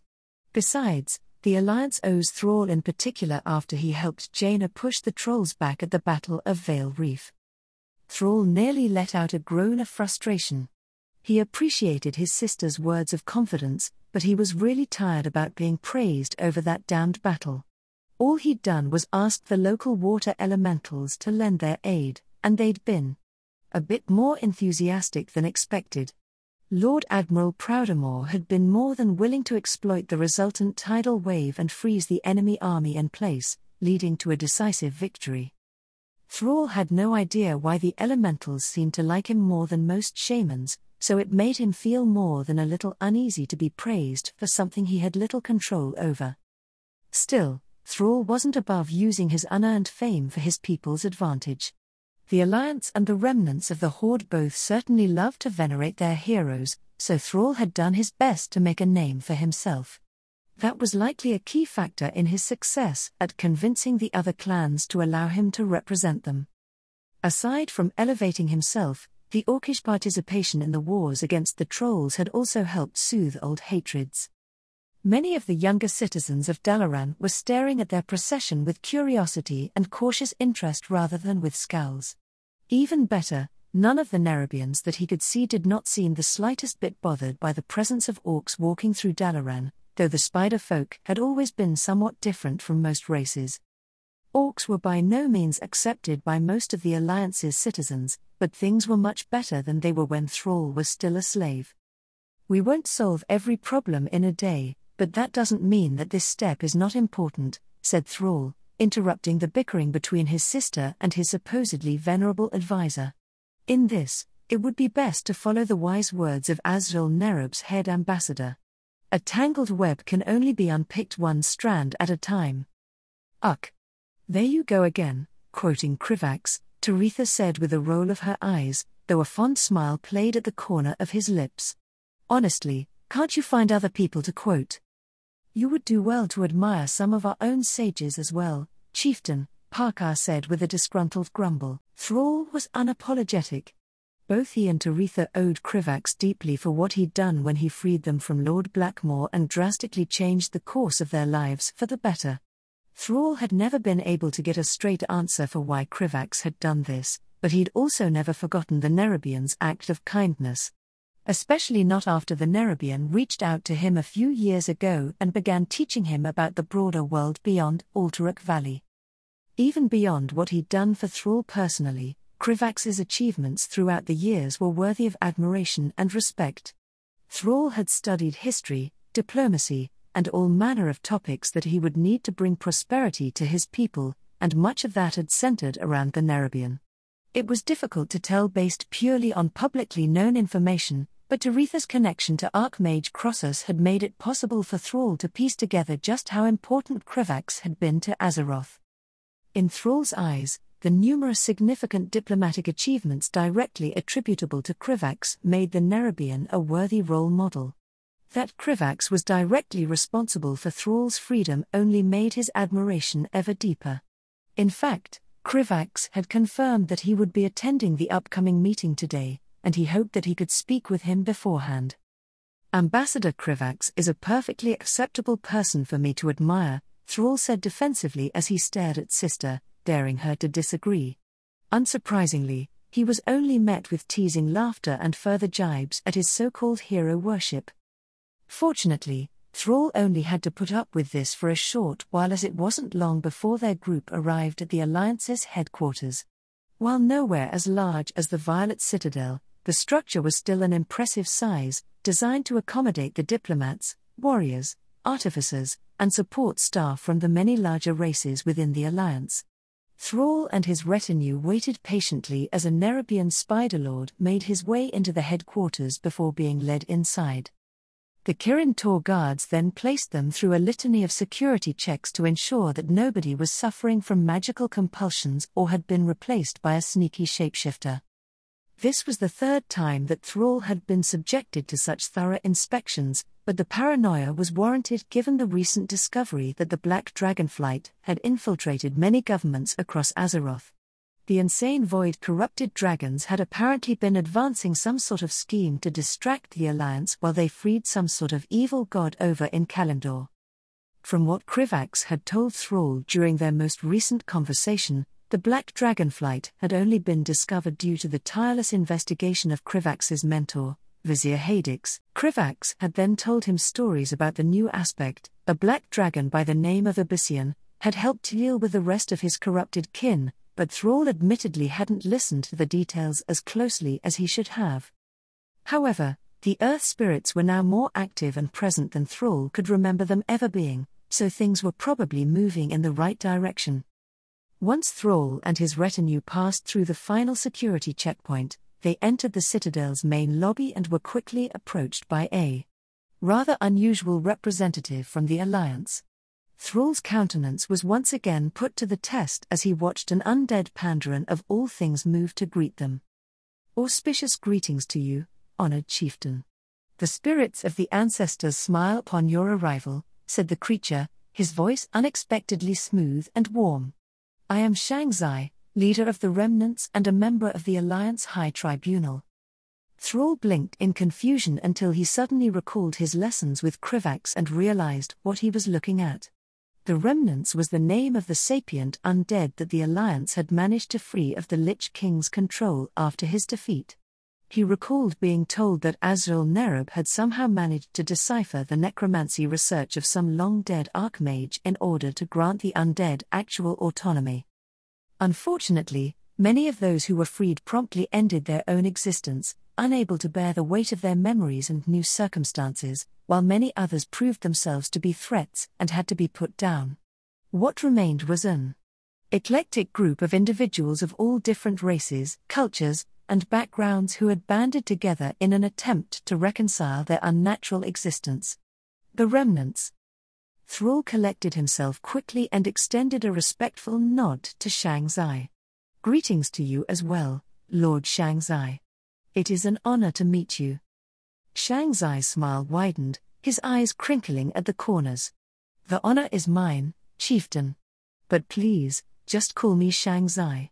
I am no lord. The most common title used to describe me is simply Master Shang Zai, if you insist on formality." Thrall found himself relaxing at Shang Zai's surprisingly friendly demeanor. What cursory knowledge he had about necromancy from listening to Taretha led him to believe that death magic tended to warp the minds and souls of those it touched, so he'd expected someone much less pleasant and unfeeling. However, Shang Zai seemed to radiate a strange aura of serenity, and the spirits also didn't seem particularly hostile to the undead as they often were toward fell and void entities. Something must have shown in Thrall's expression, because Shang Zai gave a small chuckle before speaking. "You appear to be surprised, chieftain. I suppose you cannot be blamed, as many people have very strong opinions regarding undead due to the Lich King's actions," Shang Zai said with a rueful smile. "Fortunately, many among the Remnants have found the teachings of the Five Dawns sector to be quite helpful." Thrall perked up at that tidbit of information and found himself immediately bombarding Master Shang Zai with a series of questions about his faith and people. He could already feel Taretha staring at him with exasperation and could imagine Krivax's chittering laughter, but Thrall couldn't help that he enjoyed learning new things. He was grateful that Shang Zai seemed more than willing to indulge his curiosity, sharing stories about his people and homeland. Thrall had always been fascinated by Pandaria and dreamed of its many wonders. He was determined to one day see the legendary mountains of Kunlei, the beautiful jade forests, and the famous monument of Ra, which was a towering statue created by Keeper Archidas himself to honor his fallen brethren. Krivax had spoken much about Pandaria over the past few years due to Azrael Nerub's successful war against their sister kingdom, Mantifes. Though, it was less a war and more of a brutal campaign of annihilation, as Azrael Nerub had used its superior technology and political connections to eradicate the void-corrupted Mantid from Pandaria. Eventually, Shang Zai politely put an end to Thrall's enthusiastic questioning and began to lead him to a waiting room in the upper levels of the Alliance headquarters. Since he was informed that the meeting would be delayed for an hour, Thrall decided to settle his retinue and asked Shang Zai to escort him and Taretha to the wing of the Alliance Defense Force. His request seemed to confuse the undead, but Shang Zai quickly agreed and led them back through the headquarters' spatially expanded corridors. Thrall hadn't been sure if he would be able to find the person he was looking for, but it fortunately wasn't long before he heard a familiar chittering voice off in the distance. "Hi, can't those uppity high elf magisters ever arrive on time? They're honestly worse than viziers. They should have already arrived more than an hour ago, though I do admit this meeting is mostly a formality. The Church of the Holy Light has given their endorsement to grant the Orcish clan's associate status with the Alliance, which should placate the human kingdoms, and I managed to convince the High King that Azrael Nerub should support the petition as well. I suspect that Balavia will be the most vocal detractor, but Illidan promised to me that. Krivax." Krivax flinched as his political monologue was unexpectedly interrupted, startled by the familiar, booming voice of Thrall. He'd been a bit too engrossed in prattling on about his current problems to Masruk, who seemed like he was about to fall asleep, and Vizier Hadix, who had almost certainly tuned him out as he read a detailed mission report on the other side of Krivax's office. Honestly, they could at least pretend to be interested, Krivax thought mulishly before turning to the source of the commotion. Krivax was glad to see that Thrall, the most powerful shaman in Azeroth and the greatest hope of peaceful coexistence with the Orcs, appeared to be in high spirits. Preparations for the upcoming siege on Aldar had demanded most of his attention, so he hadn't been able to check in with Thrall much recently and was thus eager to see him. "Thrall. It's good to see you," Krivax greeted warmly as he quickly swept his gaze over the young chieftain and his sister before humming in approval. I can sense that you've managed to deepen your connection with the elements. Impressive. Oh. And Taretha, did my advice regarding Cross's passive abjuration spell help you and Jaina? I remember you were struggling with it the last time we spoke." Taretha beamed with pride as she and Thrall stepped into Krivax's absurdly large office. "It definitely did, Krivax. Jaina and I tested it out while sparring against a few folks, and the Adventurers Guild and the constant magical shielding worked wonders. Tried the same thing against my brother, but the big guy's always been a cheater." Thrall huffed in amusement, shaking his head. "If you consider the spirits favoring me a bit more than most to be cheating, then I guess I'm guilty as charged." "A bit more than most?" What an understatement, Krivax thought fondly but kept his thoughts to himself. Over the past decade, Krivax had done his best to delegate away most of his diplomatic duties so that he could have a bit more free time to himself. It had been more than a little difficult convincing High King Anubarak and the rest of his council on the benefits of the un-Nerubian concept of balancing work and leisure, but Krivax had managed it eventually once his department became self-sufficient. Following that, Krivax had finally been able to take some actual time off for himself to enjoy more of this magical world and build an actual life for himself. That meant going on impromptu adventures with Masruk, exploring distant lands without the threat of war or political maneuvering hanging over his head, or simply immersing himself in magical research. Aside from those endeavors, Krivax had also focused on nurturing Azeroth's next generation of heroes and giving them the tools they needed for the trials ahead. Jaina and Taretha had flourished under Cross's instruction, and even little Kafu was shaping up to be quite the shaman, but Thrall was honestly on another level with his unparalleled connection to the elements and innate leadership abilities. It was honestly quite the experience to watch the young chieftain grow into his role and a source of hope that made the future seem just a bit brighter. They are strong? How strong are they, Krivax? Masruk's deep voice echoed through the office, announcing that the Lifeweaver had awoken and joined the conversation. Thrall and Taretha seemed momentarily taken aback as they stared at Masruk with awed expressions. That wasn't all that surprising given that Masruk had done a lot to make a name for himself. Not only had Masruk participated heavily in the Troll Wars as a member of the ADF, but Krivax had also sent him to handle many issues across Azeroth over the years.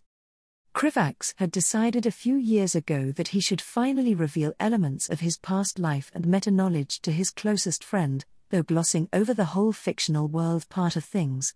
He effectively gave the same reincarnation explanation that he had used to explain things to the aspects.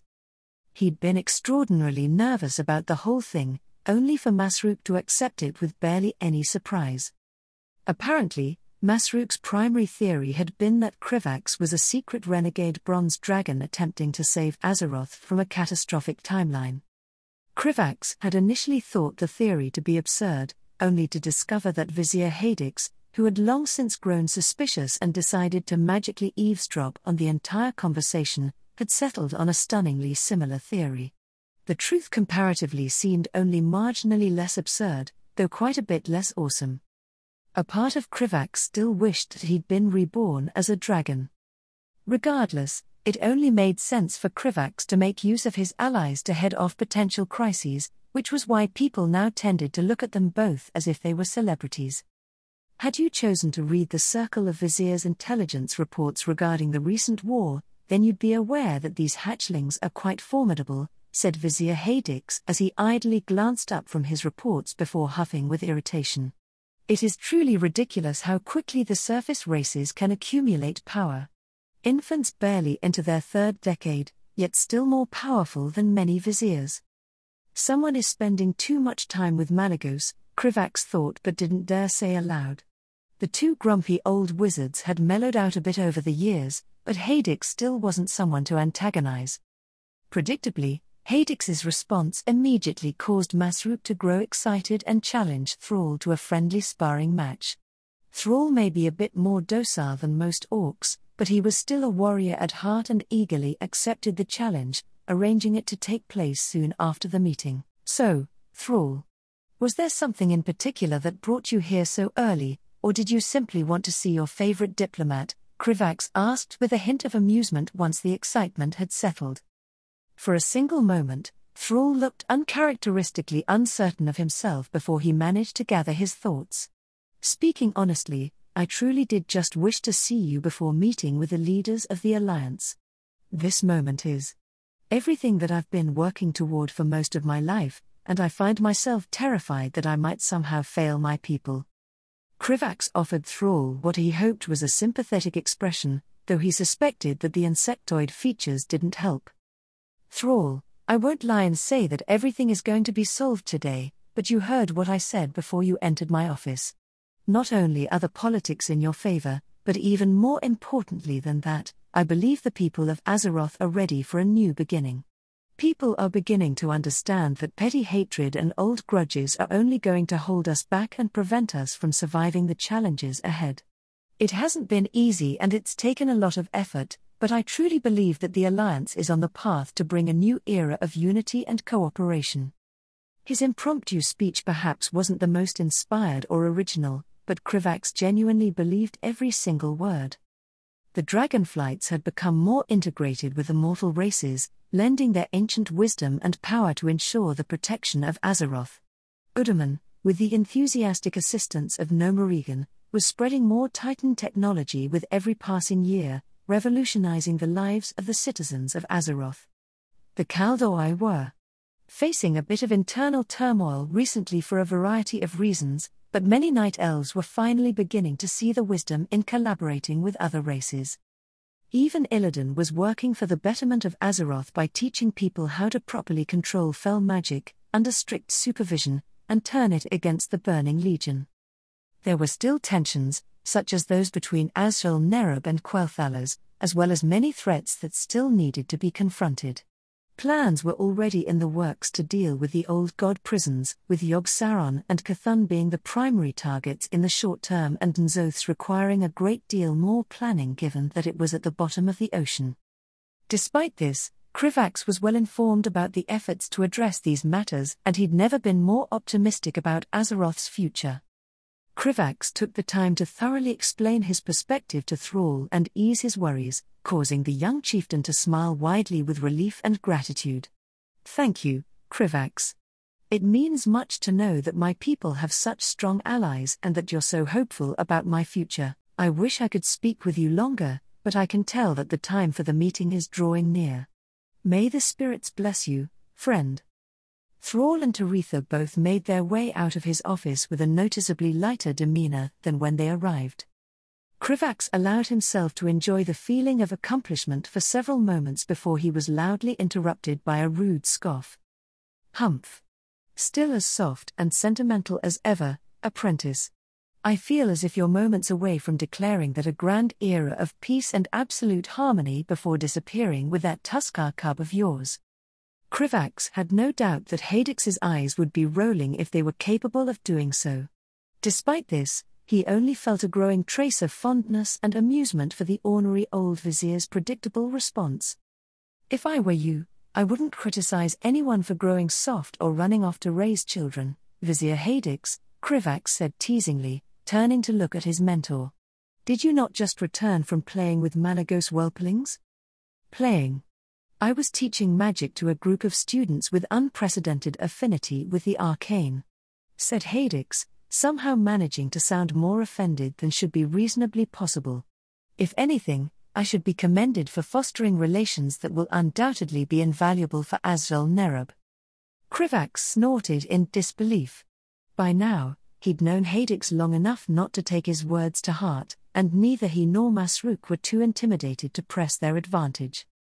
Are those whelplings not too young to even read? Masruk said with what Krivax now understood was fake obliviousness. I recall reading about dragon bodily development when I wished to learn how old they must be before they could fight. Ha! At least Kafu knows his letters and knows how to call on his local spirits, said Krivax, chuckling at Hadix's growing indignation.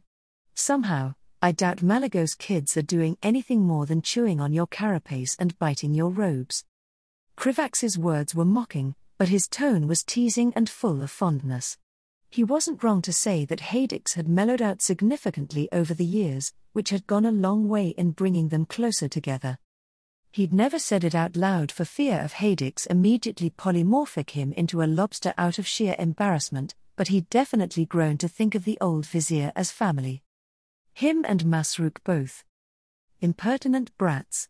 Be grateful that the red dragonflight finally purified the last remnants of the Lich King's corruption, or I would teleport you both into Lordamere Lake's festering waters for the disrespect, Hadix said threateningly, though notably not actually doing anything more than blustering. Krivax chuckled and made his way over to his desk as Masruk and Hadix began sniping at each other, intent on addressing the last of his unexamined communications. Hadix had a sharper tongue, but Masruk had grown pretty good at hiding his cleverness under a veneer of simple-mindedness, so it was fun to listen to their banter.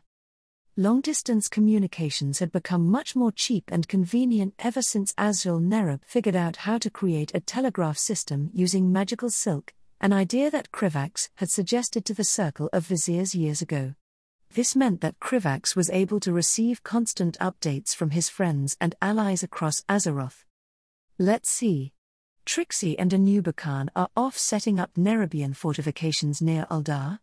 I'm curious what excuse the big guy used this time to convince the High King to involve an outsider in Nerubian affairs, but I guess it doesn't matter. The two of them definitely seem to enjoy each other's company. Oh, Kel'Thuzad, now a lich, accidentally destroyed his body again and got sent back to his phylactery? How many times is that lunatic going to die? This must be the third time ever since he revealed that Tichondrius failed to put him down before secretly approaching Azrael Nerub for funding in his research. I should talk to Queen Kith-9 about his behavior.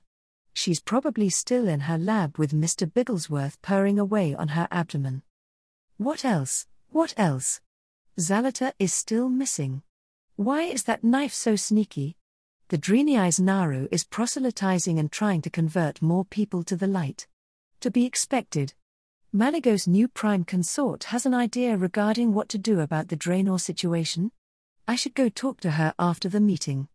I never liked that we pretty much had to abandon the entire planet. Nerubian wants me to help convince Quel'Thalas that the partially completed Stormwind Ironforged Dalaran tram system should be expanded to Silvermoon. Ha! Unlikely. Those uppity elves would sooner admit that they evolved from trolls. Once he finished reading through his messages, Krivax turned to his companions and was about to interrupt their bickering when he suddenly found himself struck by an intense wave of emotions that he didn't fully understand. It took several moments of watching an agitated Hadix lecture Masruk for Krivax to realize what it was that he was feeling. It was contentment. This realization was so profound to Krivax that it momentarily overwhelmed him. Krivax could hardly remember the last time he had felt so at peace. Thinking back on it, Krivax could recall a thin layer of constant anxiety plaguing him from the moment he hatched and realized that he'd been reborn in Azeroth. Every day had been filled with him worrying about looming apocalyptic threats, the confusion of living in an entirely alien body, and the uncertainty of what exactly a single person could do about it all. Krivax had grown used to this ever-present tension, to the point that he hadn't really realized when it had started to fade. Oh, there were still many terrible challenges ahead, but for the first time, Krivax genuinely felt as if they were surmountable. Not because he had managed to grow so powerful that he could sweep them aside single-handedly. That had never been his strength. Instead, Krivax realized that his newfound sense of fulfillment and optimism was owed to an entirely different source. "What's wrong with you, brat?" Hadix asked curtly, though a small trace of genuine concern tinged his voice. Krivax's emotional state must have been far more obvious than expected. "You look as if a new Bakan just bathed you in light." Vizier Hadix is correct, friend. You do look as if Kafue suddenly presented you with an entire bucket of lobsters, Masruk said jokingly, though clearly also somewhat worried. Has something happened? Are you worrying about the future again? Krivax remained silent for several moments, absorbing the sincere concern reflected in Hadix and Masruk's expressions. With each passing moment, a warm feeling grew within him. Both of these people had stood by his side through countless trials and knew him better than anyone else. Krivax wasn't quite sure when his perspective changed and when he began truly trusting those around him.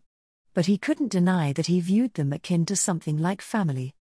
Masruk, his battle-hungry, loyal, and deceptively clever little clutch brother who ever since he had been told the truth constantly tried to stop Krivax from fretting over things he couldn't change.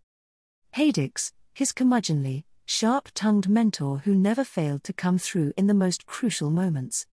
Krivax had seen and experienced far too much to believe something as naive as the power of friendship and family can solve all problems, but he couldn't deny that the support of his allies was the reason he felt ready to face the challenges ahead. Not only the support of Masruk and Hadix, but also all of the other allies he'd made throughout the years. Whether it be Malygos and his resurgent dragonflight, Illidan and his burgeoning group of demon hunters, or the orcs who were on a path to genuine reconciliation with the Eastern Kingdoms, all of this resulted in a single, amazing conclusion. "No, nothing's happened," Krivax said softly, hoping to reassure his brother and mentor. "For the first time in my second life, I can genuinely say that I'm fine. I just suddenly realized that the future looks bright." And even though he wasn't actually a bronze dragon capable of seeing the future, Krivax somehow knew that his words were true.